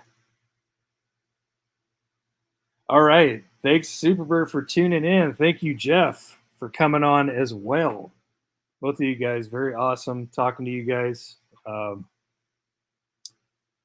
got to let my mind heal. My mind is still numb from all the knowledge that Jeff was dropping on those decals, on the decals and graphics process. So, yeah, thanks again, Jeff. Superbird, excellent talking to you. Like I said, I'll get you back on. We'll do a longer tenure. You know, I hate cutting people short on here. So, but yeah, we'll get it done. So yeah, with that being said, we're 5 minutes away from 3 hours. I'm not going to wait that 5 minutes because a lot of people are checking out, going to bed, and I need to do the same. So thank you guys for tuning in. I hope you enjoyed. Hope you enjoyed the mail call. Again, if you love, like I love, Jeff, WWReplicas, his knowledge, make sure to check out his Facebook group, WWReplicas. Again, it's Winged Warrior Replicas. It's not World War Replicas like I thought it was. Again, it's getting late, so sorry. And then make sure, if you haven't checked out Superbird, make sure to head over to Superbird Diecast. Check him out. It talks about some great stuff, shows some great models. And yeah, we'll get more guests on soon. You know, it looks like maybe JDC might be back on next week. And he can tell everybody, welcome back. And then we'll get some more people on here. Geo GT, I'd like to have you on. Bruce, I'd like to have you on. Yeah, and anybody else who wants to step up, Ferris. I mean, come on, Ferris. Let's get you on here one of these days, right? Edward as well. So, yeah, if you're interested in getting on the show, just let me know, and we'll start making a schedule for people to get on. And, yeah, this was very good. This was very, very, very good. I hope you guys enjoyed like I enjoyed. And bid you good night. Sleep well. Go hug your angry wives like I'm about to. But yeah, thanks for tuning in to Diecast Discussion number 65. I hope you guys enjoyed. And we'll see you next time. Love you guys. Happy hunting. Be safe. And we'll see you then.